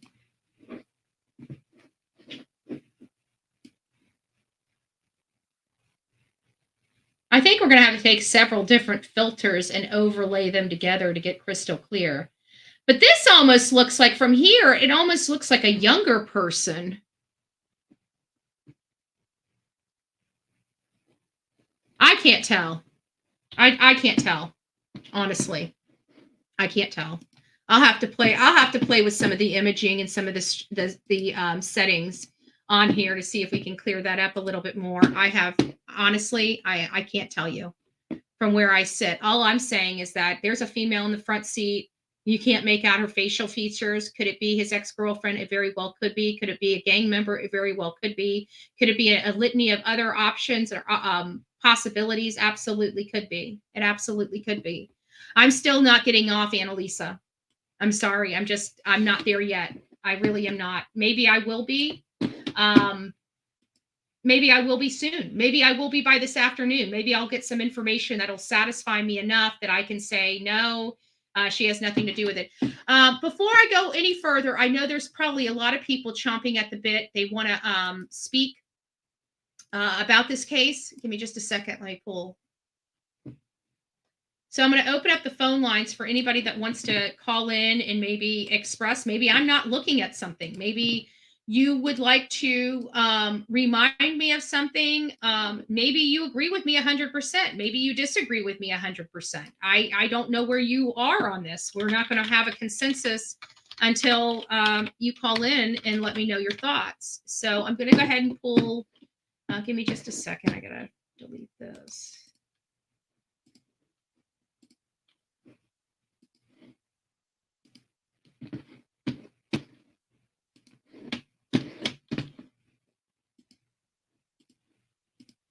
Okay.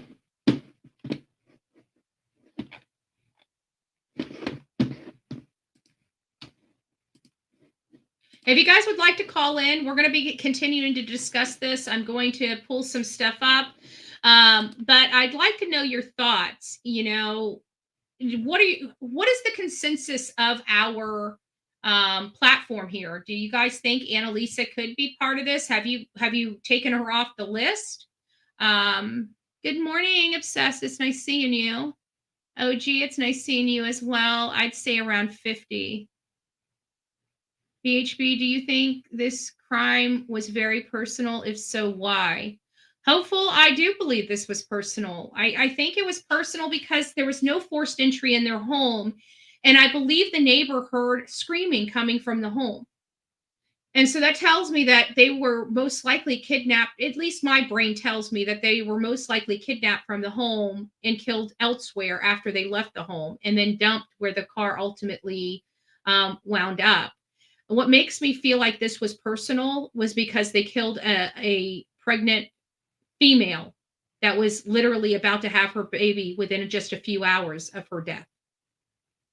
And the fact that he was tortured, and he was tortured below the waistline. This wasn't somebody that was cutting on his chest or chopping off his fingers or causing him, pain and torture. This is somebody that went below the waistline.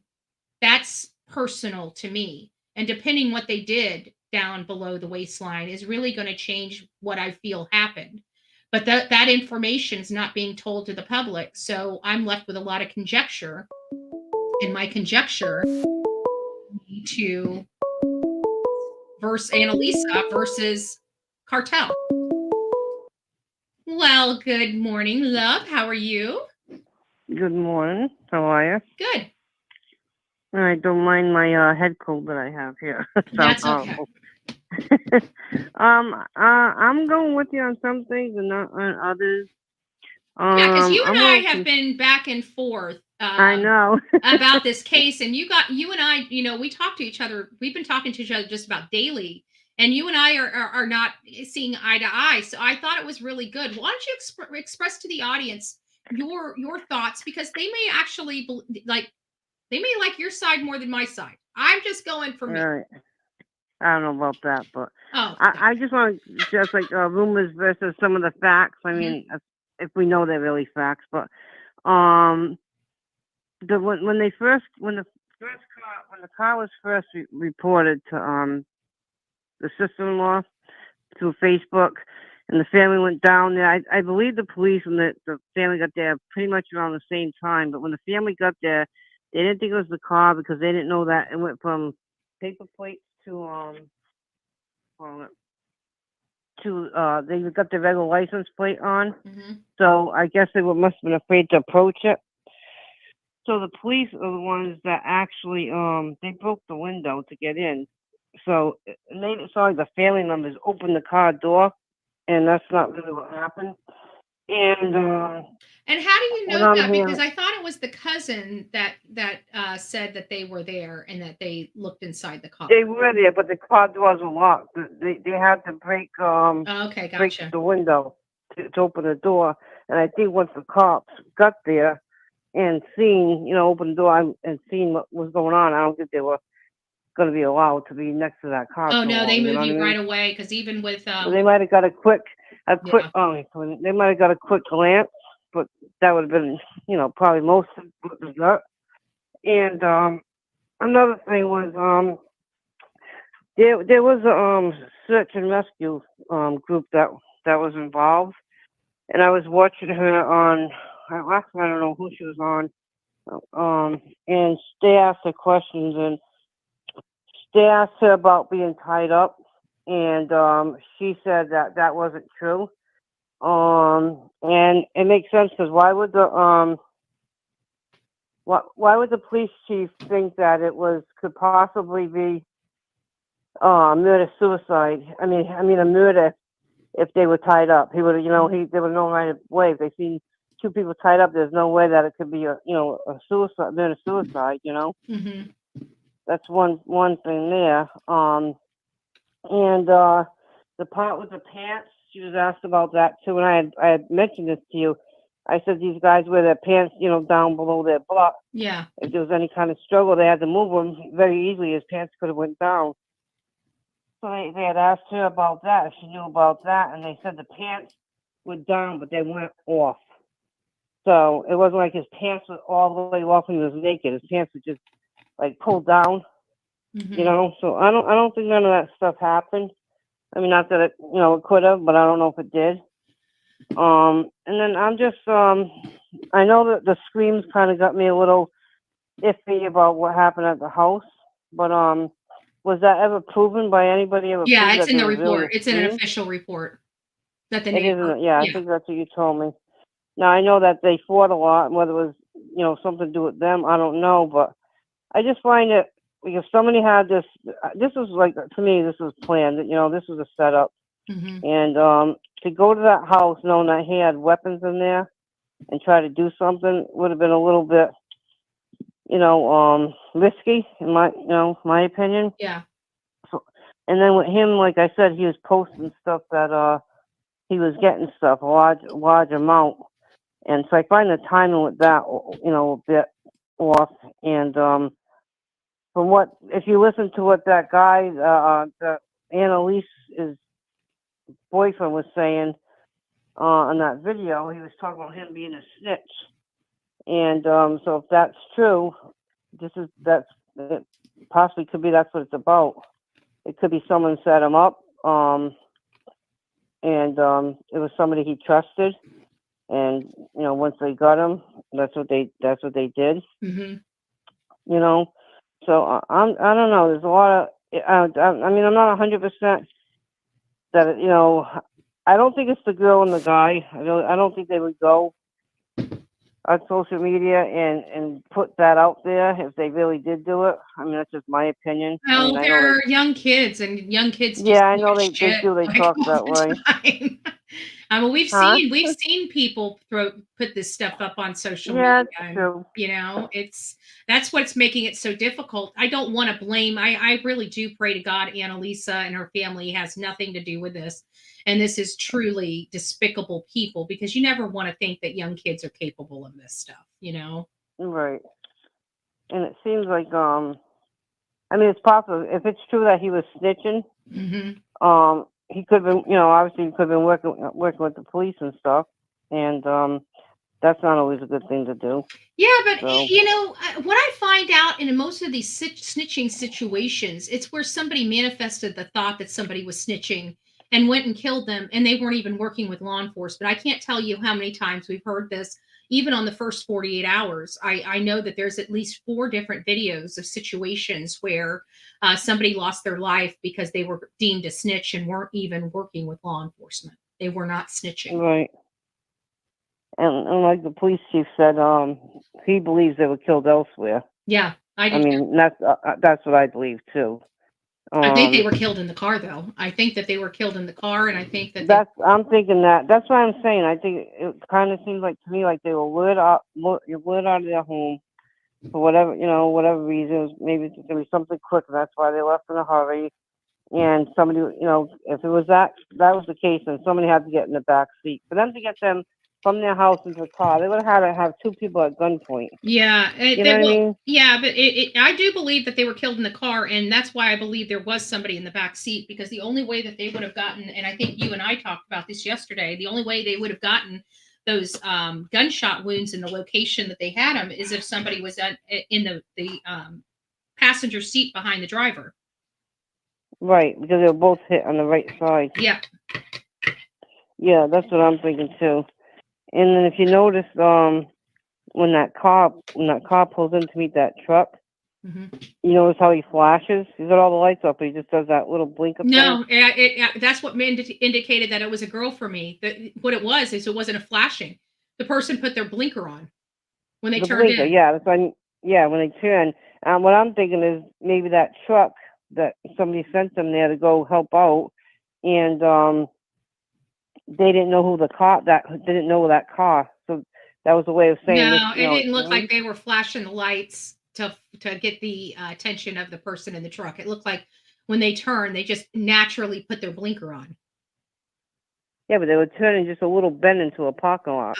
Like I said, it's a natural reaction. I do it all the time because I'm religious with my blinker. So it's somebody that utilizes their blinker a lot because it seemed to me that was just they didn't mean to do it. It seemed like that they just naturally put their blinker on because they were making a turn. Yeah. Because it almost seemed like that the person behind the wheel of that car forgot that they didn't even have their lights on. Like they weren't supposed to be, because if you blink at somebody, you usually hit your light thing towards you just to make the headlights flash. Yeah, right. This wasn't that. This was a blinker, and it was only on one side of the car. I know, it's kind of strange. Yeah. What was I gonna say? What I'm wondering is they were both heading different ways, but the car from where it shows the video with the truck meeting them, the car was only parked 200 feet down. Yeah.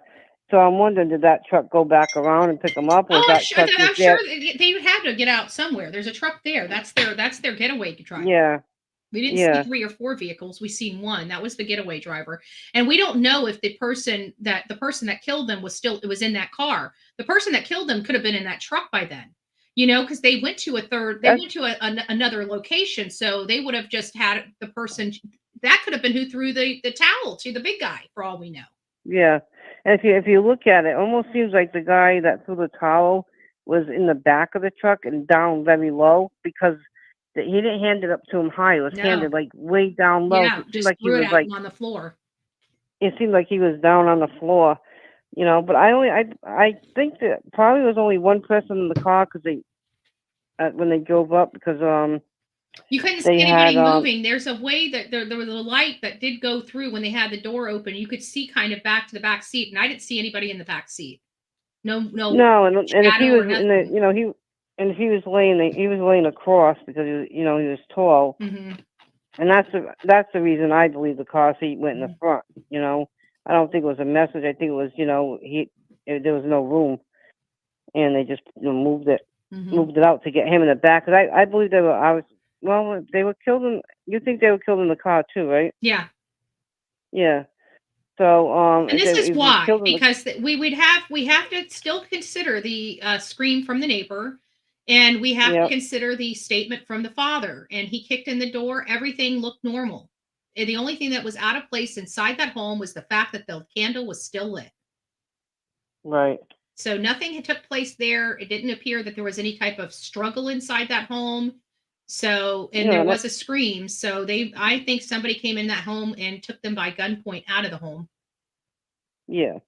I think it would have been a robbery. They would have went in there with masks and guns and robbed them. No, they didn't have masks and guns either. Oh yeah, if they were to rob them, yes, that's exactly. Yeah, if they were gonna rob them, But with them shooting him in the front seat, they had to get him to the back, and and if that's where the car seat most likely was, that's probably why the car seat ended up in the front with her, because he was just a tall guy. I think they shot her in the head and put the seat over her and made him get in. I think that he watched her die. Yeah, I would imagine that. I would think that too. But it's I don't know. I'm just not. I'm not buying the robbery thing. I'm going either way. I'm not 100% going with the girl and the guy. Yeah. I'm not 100% on that. I'm not 100% on that either. I mean, like I said, I've got 4 possibilities right now. Right now, I'm just trying to eliminate one of the 4. Right. I'm having a feeling that it was targeted towards him, and somebody was looking to get him. And whether or not they've seen the post that he put up and that was their chance, and it just happened to be that for whatever reason she was with them, I don't know. That's the way I'm going with it.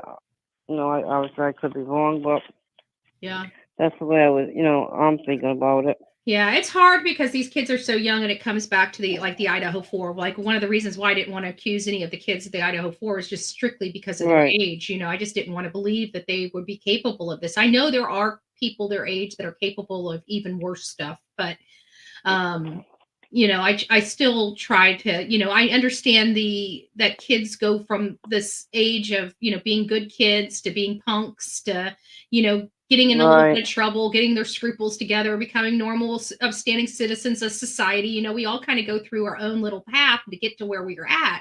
So I never want to think because somebody did something stupid, like said a horrible thing. Good Lord, can you imagine my 20s? I don't even remember my 20s. God knows what I said in my 20s.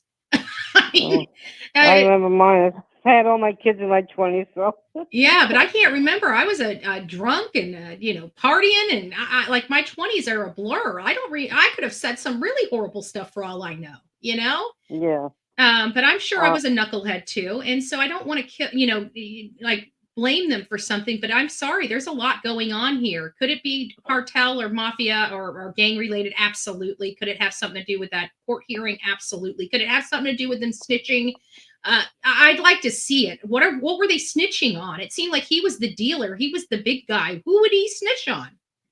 Well, the thing is, he was in a lot of trouble, and he was going back to court. He was still on probation. He was going back to court in January.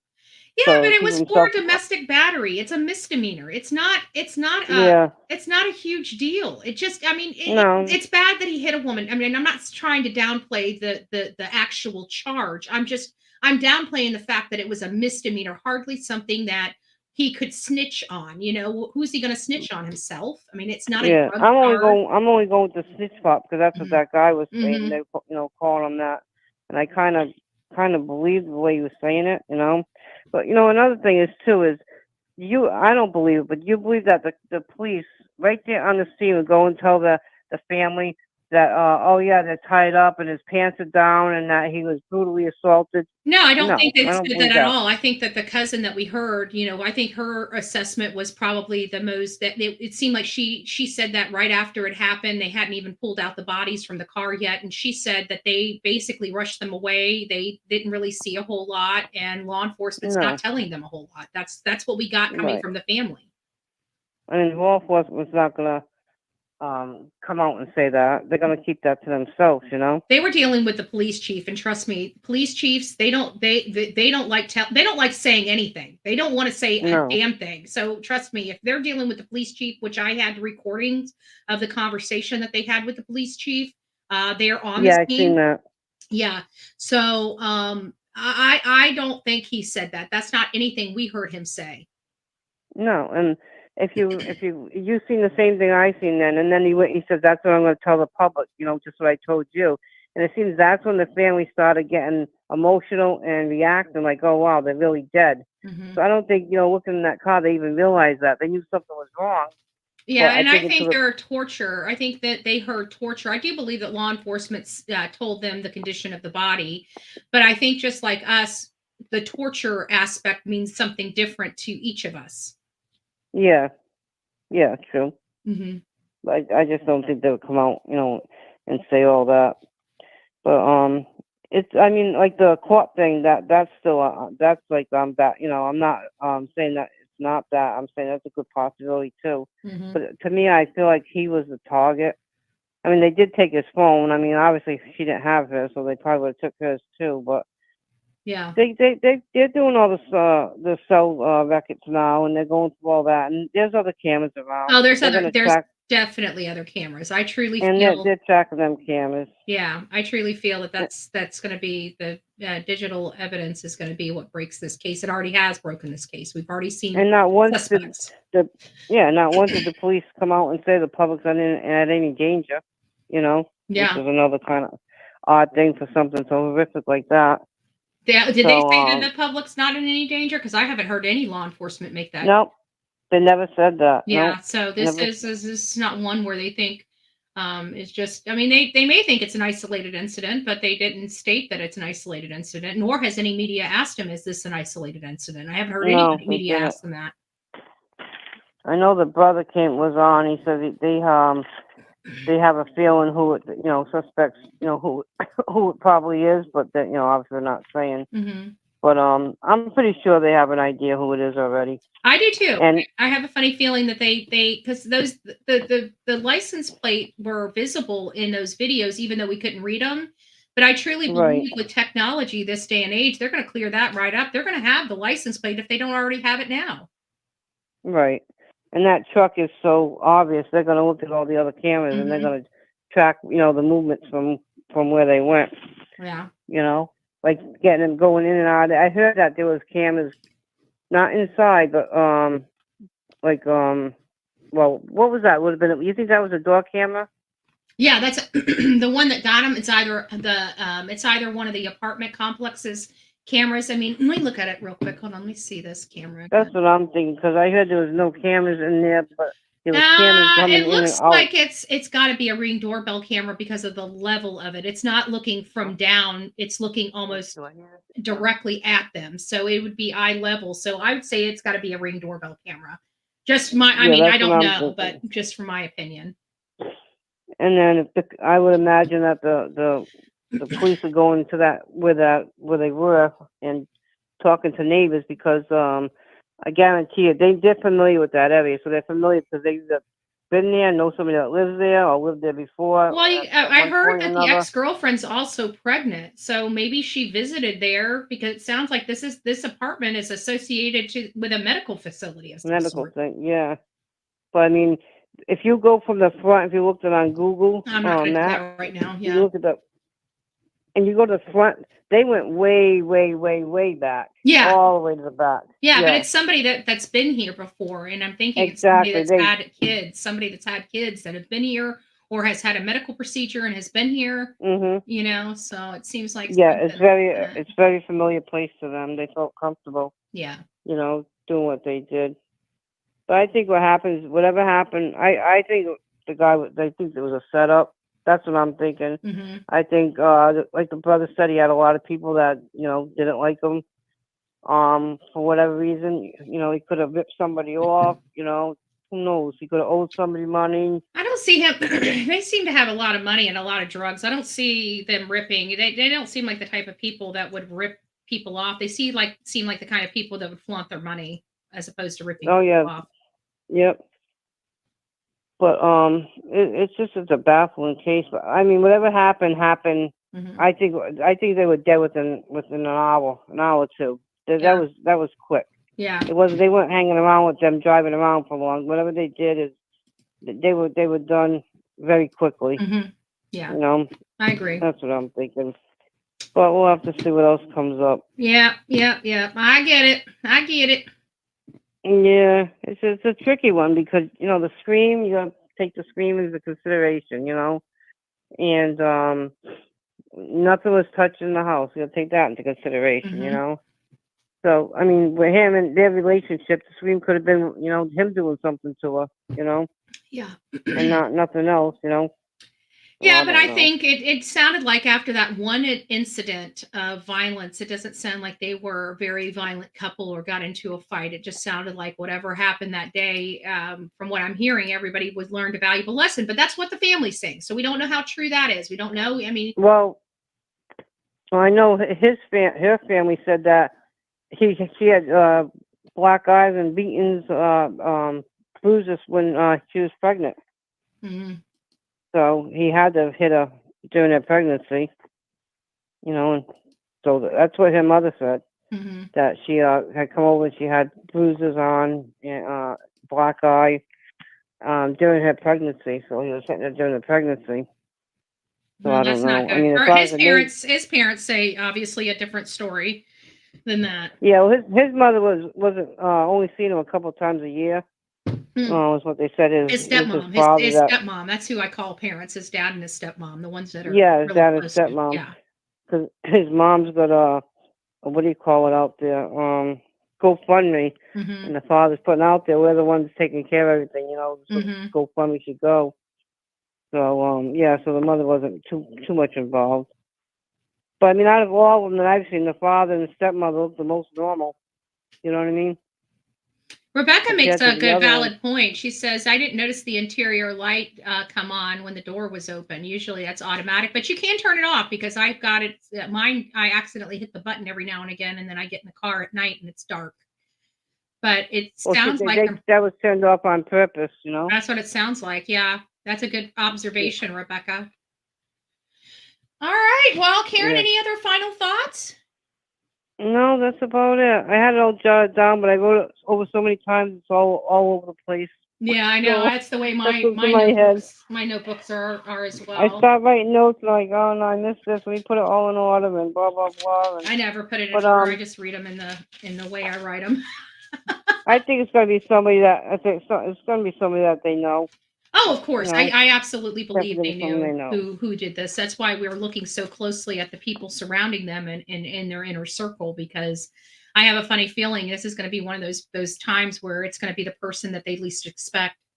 And it's gonna be gang related. I don't think it's cartel related, but it'll be gang. Well, it's got to be gang. Everybody they know, it seems like, is associated with a gang. So anybody that does this to them is going to be gang related some way, shape, or form, in my opinion. Yeah.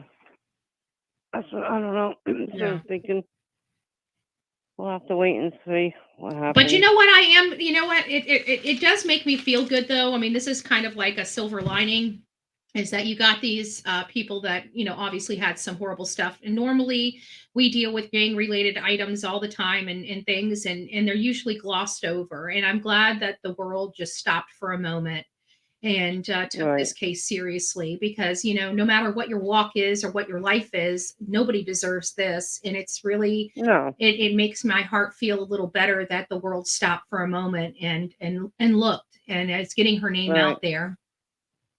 And then you got to remember that these police officers, they a lot of them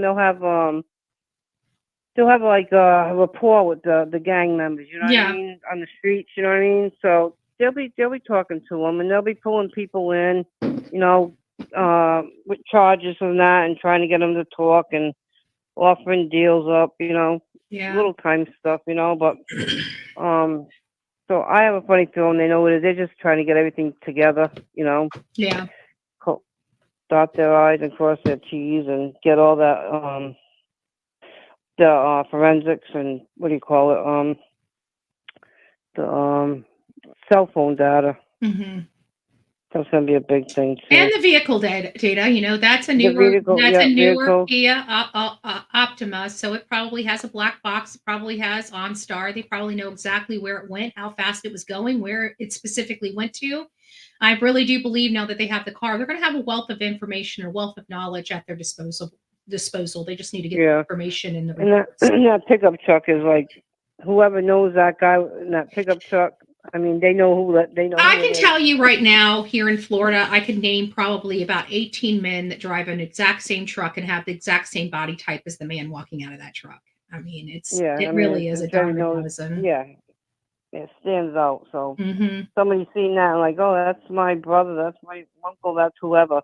They know who it is. Yeah, I believe they do. I believe people have already come forward. I believe they've already had anonymous tips. I'm pretty sure that they are already looking at Analisa's family, her and her father, just to confirm. Now, couldn't they legally bring them two in and ask them and question them? Oh yeah. Anybody in and around this family they can ask anybody to come down. They can pressure anybody to come down, even with lies, and coerce them to come down. They can even detain people if they choose not to come down. They can detain them for up to 48 hours. They can absolutely force these people to come into their office. Yeah, I wonder if the cops have spoken to them. Yeah. That girl and the girlfriend. I'm pretty sure that they've had to at this point, because I know that there's just people, even though we tell people whenever you hear stuff on our channels not to go and call law enforcement, do not make the report with them, because you're giving them something additional work that they don't need on their plate. But even though when we caution people not to do that, we still have a lot of people that see videos and start making reports to law enforcement to check into that. They have to stop what they're doing and they have to go and check on those things. So hopefully everybody knows that when you see something, unless you have first-hand knowledge, direct knowledge, or know the person that does have direct knowledge, please do not call any tips into law enforcement unless it's something that you absolutely have evidence on that needs to be turned over to law enforcement, because what you're doing is making their jobs a lot harder. Right. I thought I heard, I don't know where, but I thought I had heard that, I don't know if you've heard anything, that Savanah was a witness to her brother. I don't know if that's true or not. It very well could be. She may have had some inside information about what brought him to the place where he got shot. There's witnesses for everything, but is it a direct witness where she saw that man put a gun to her brothers hadn't pulled the trigger. Is she that kind of witness? I don't know. Yeah, I don't know, but I heard I heard something about her. Mm-hmm. But I don't know. We'll have to wait and see. Yeah, it's definitely a whodunit, and a wait and see. I'm sure with all the theories, we're gonna get at least one part right, Betty. Right. Well, because there's just so many, and this is what happens when the case first starts. We have all the theories on the table, and as the information comes out, we start eliminating some of the theories until we get to what we feel really did happen. Right now, there's still so much on the table, and not enough answers to help satisfy one narrative or the other. We got to keep them all on the table at the moment. Exactly. Yeah. But there's I'd say at least a handful, if not more, that know exactly who did this. You know what I mean? Oh, I think there's a lot of people that know. I think there's a handful of people that know for sure. But I think people, because when you're in the streets, people just talk. They just talk. Oh yeah, they brag about this kind of stuff. It's crazy, and they love to brag about it. So, I don't think it's gonna take long. I think they're gonna get them. I do. A lot of people think they're in Mexico. I have a funny feeling that I don't get that feeling. I could be definitely wrong because they're not far. Mm-hmm. But I think by taking off, and if the cops suspect them and they're gone, mm-hmm. They're gonna be look even more suspicious. Yeah. But I have a funny feeling they're still somewhere around. I do too, but you know what? They are close to the Mexican border, and I know they are very close. It always gives us a little, concern when we know that they can just easily cross over a border and be protected. So we'll just keep the family and in our prayers and pray that we get swift justice. Right. Well, we'll have to see what happens. But anyway, I'll let you go. All right, love. Call in. All right. Nice talking to you. Take care. Bye.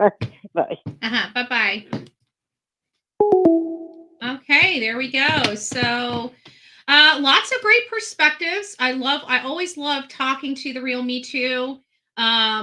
She's been watching, and like I said, we've been having a lot of conversations behind the scenes about this because, it really could be multiple things, and we don't have enough information to lean one way or the other.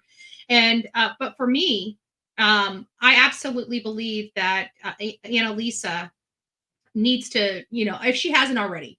There are some things, like I said, we played videos from her and her boyfriend. After the fact, you heard some really awful language from the boyfriend, not giving an F about pregnant woman, F them. And then you kind of hear a different tone, later in that, where it's like, oh, well, we didn't really have a problem with the girl. It was the dude. And it's like, wait a minute. That's not true either, because we've heard from multiple sources there was a big rift between you guys and them. The females were at each other's throat and the men were at each other's throat. Now it's, when we heard how they truly felt when all this stuff was going on, and now that people are looking at them and attacking them, they're like, wait, so we don't know. Could it be them? It may not be them at all. And you can't be calling these people and calling them murderers and stuff like that. What we do here on this channel needs to stay here on this channel. If you guys want to talk about these things in chat rooms and stuff like that, do that. But reaching out to these people and accusing them or emailing them, that is ridiculous. That's nutty stuff. Okay. We're not doing that nutty crap. Okay. What we're going to do is, if we have, we're going to debate the issues on the issues. And right now the issues are, we don't know what's going on with these. Could it be his ex? It absolutely could. At this point, it absolutely could. Pending them being cleared and new information, it could absolutely be them. Could it be a drug deal gone bad? It absolutely could. Pending clearing some information, it could absolutely be that. Could it be about the court? It absolutely could be. It can even be a burglary or a robbery. Just because it's off my list doesn't mean that it's not still on law enforcement's list, right? So there's still a lot of stuff here on the table. I don't want everybody going one way or the other. Even if I take a position or not, it doesn't have to be your position. It's just there's a lot of things that are leaning me down the road that this was ultra personal, and this could potentially be a love triangle more so than anything else with the information we have right now. The information that we have right now is up for change because it's so little bit of information. We can't really make heads or tails of it yet. So anybody out there on the streets of YouTube and other social media platforms that are saying these are facts, unless you're hearing them from reputable sources, they're not facts. Now, they can be corroborated information. I try to differentiate those with you. Certain things I will consider facts that my audience may not consider facts. So in my opinion, here's some other stuff. Let's see here. It says, I think they were coming after him, comma. I think you talk to text got the comma in there, that she was there and they didn't need a witness to his murder. It's possible, you know, we're hearing a lot of snitching. You know, there's everybody's classifying these two as snitches that we've heard, and we've heard it, but it seems like the snitching aspect is coming again back to the same source that we're saying, hey, we might want to look into this person. It's coming, that snitching. Who did we hear that from? We heard that from Analisa's boyfriend the first time. That's the same person that's, you know, said all these things. So if he's the one passing that they're snitches, you see where I'm coming with this? It just, I don't know. It's still all up in the air for me. But I do definitely think Analisa right now is kind of leading the charge for me. Positive Vibes says, given his track record, I personally believe it was him and his lifestyle, and she, an innocent baby, got caught up in the mix. Very sad. Yes, I agree that a lot of this was brought on by him and his dealings, but I want to be fair about this because it's not all his fault, and it does seem like she knew what she was getting herself into, and she accepted that along with her relationship with him. And so she's an adult. We can't take that away from her. And she knew he was doing this. We saw her in all those videos with him throwing up gang signs, right? She was right next to him when he had the big stack of money next to his face. Who was sitting right next to him? So I don't, she is aware. She's aware. This is a lifestyle they both chose to live. And I think it's wholly unfair to put that all on Matthew. I really do. I get what you're saying. And I know you're not meaning to be mean because I know you're positive vibes. And I agree with what you're saying. But I also want to make sure that we assess this fairly. And it's not all Matthew's fault. She's an adult. She was his ride and die. She knew what was going on behind those closed doors. She chose to stay in a relationship with him. She chose to stay with him after some abuse, and she was carrying his baby and wanted to get married with him. So it's, we have to assess it fairly. It's not all his fault, but yes, he was the driving force behind it. I can agree with that. I can absolutely agree with that. In my opinion, they were ambushed at the car. Matthew was probably in the back seat. Installing a car seat base, maybe preparing for a hospital, maybe. Yeah, you mean like ambushed outside of their apartment? It's possible. That would cause the scream from the girl. That would cause a scream. Yeah. Good perspective. Could be another. That's a great OG. Could be another ex-girlfriend, right? And we also heard that it's not uncommon for Matthew to have a side piece. I've heard that as well. And I heard that he currently had a side piece during this. Who was the side piece? I did hear that. I heard that he had a side piece. I didn't hear any more about it. It hasn't been corroborated. It wasn't something that I went down because I've been looking at Analisa, which is probably my fault, which it is my fault. Not probably, it is, right? But there is another person that I heard about. Now, how true that is, I don't know. I haven't gone down that road yet. But forgot your name as well. You guys are so sweet. Mary Pease, it's nice to see you. Someone didn't want the baby to be born. That's kind of how I feel, because I just feel it's so calculated and so strategic that they waited until the hours before this baby was to come into this world.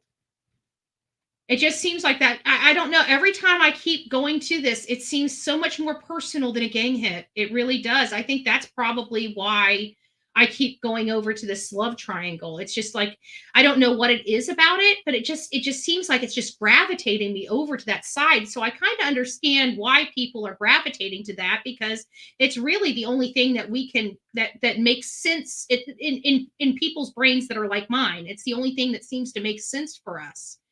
But again, we don't know. We don't know. Not excusing her, but I just think, I knew exactly what you meant. I know that it most likely this was attracted by him. I think that's the sentiments. I think we're all feeling that, he was the primary. If he wasn't in the equation, this wouldn't have happened type of situation. So I get what I knew what you were saying to begin with. It was just, you made a valid point that I wanted to address. It wasn't to pick on you at all, just to let you know, I love you. So it was just because you just said something that really resonated. And I did want to let people know, because, I think that they're obviously both victims, but, they both lived a lifestyle. And even she lived this lifestyle even without him. I've seen photos of her. I've seen her several years ago. She has this ballsy attitude about her that you can really feel when you're kind of diving into her life. She held her own. It seemed like she held her own for whatever reason, but she just seemed like a little firecracker, a pistol, all in her right, in her rights. But I just think that she, that's all. Okay, did you know the fact that the ex-girlfriend has been in the family since 15? The family don't want to believe it's her because he's baby's daddy with the ex, and the friends with Savanah. I believe that we've been in a situation. I think the best one is Kathleen Moore and Colin Knapp. It was one of her friends. They went into Colin's house, and when they came out, they just believed he wasn't responsible, And I'm just like, these people, I can't with them, right? I turn around, I'm like, okay, you guys go do, and it's not going to stop the work I'm doing because I believe this guy's guilty of sin.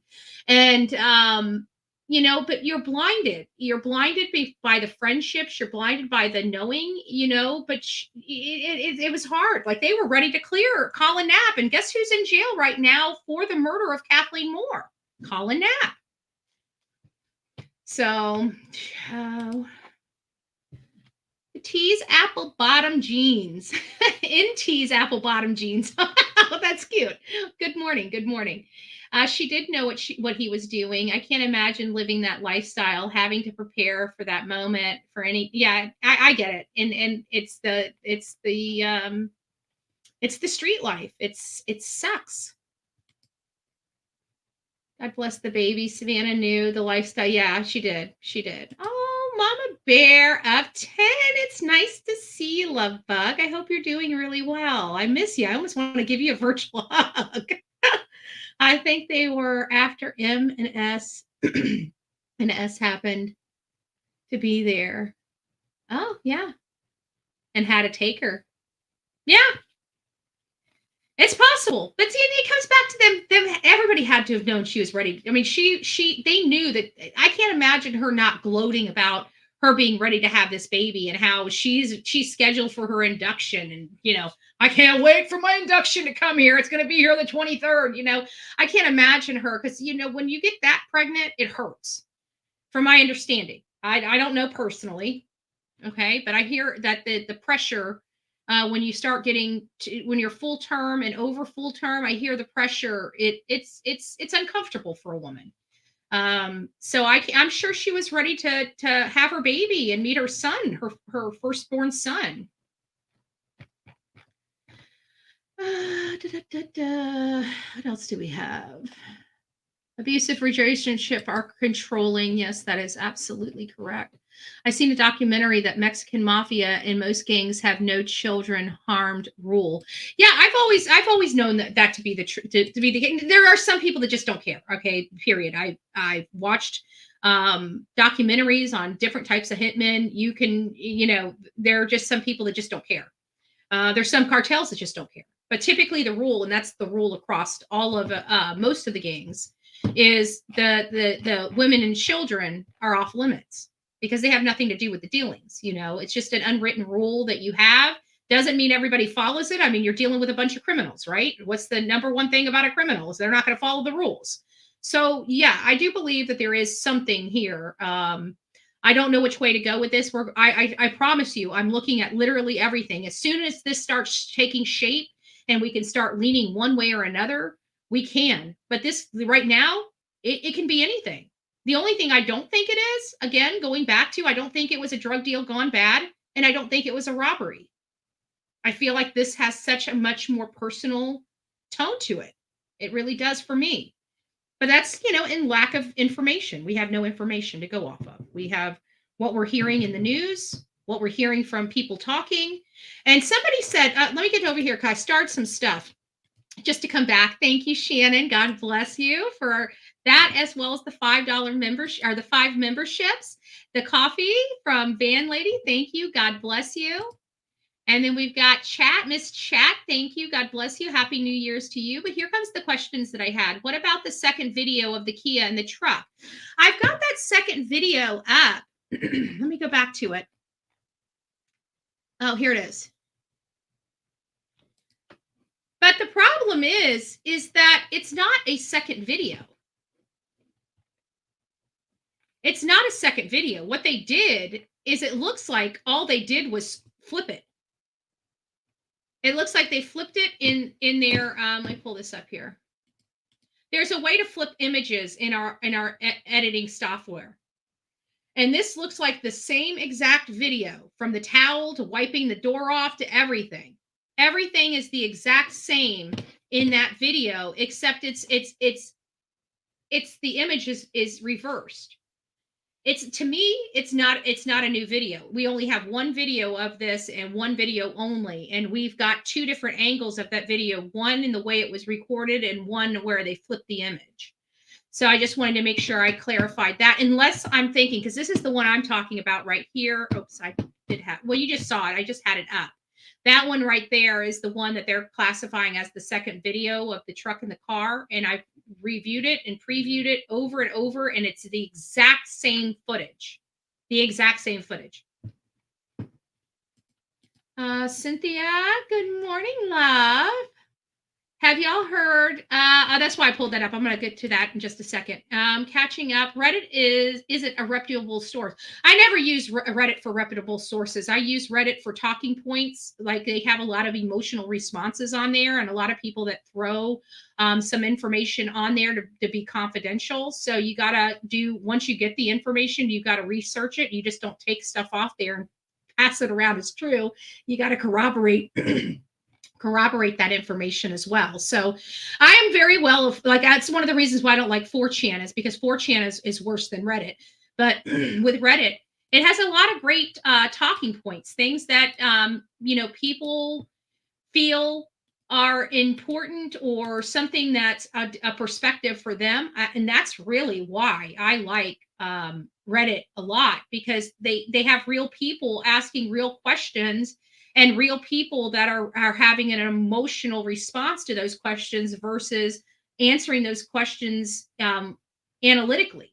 So I like that, because it helps guide you, especially when you're talking about true crime, what will get your audience communicating about it, So it's just nice. It's nice. 4chan is horrible. Yes, it is. I don't like it. I deleted it. It was just too much on 4chan. I can't do 4chan. Reddit I like, but I'm very cautious with Reddit. But I like the opinions. That's really why I go there, is for the human being opinions, the human opinions that are on these cases. Because again, a lot of these people that respond, just like on normal social media, they're not, they're normal Joes, and that's my audience, right? My audience is normal Joes. So we have to explain this stuff to normal Joes, and having that as a talking point really helps guide the conversation. But make sure that you're very cautious and analyze these videos very well, because like I said, even this second video coming down is not a second camera, even though they're alleging it is.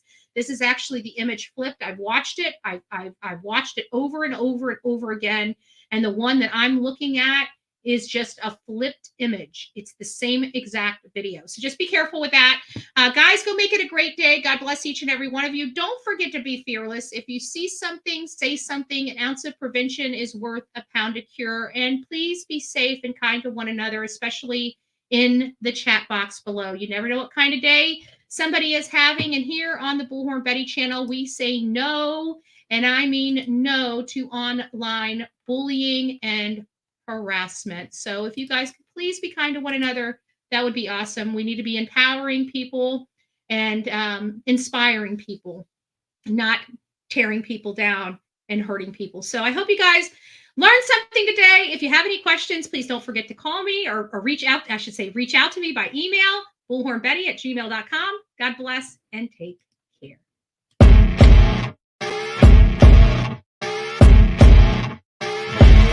As you wake up in the morning, you want to find the latest, greatest information about criminal cases and have an intuitive conversation about the suspects associated with these cases. Head over to the Bullhorn Betty channel on YouTube.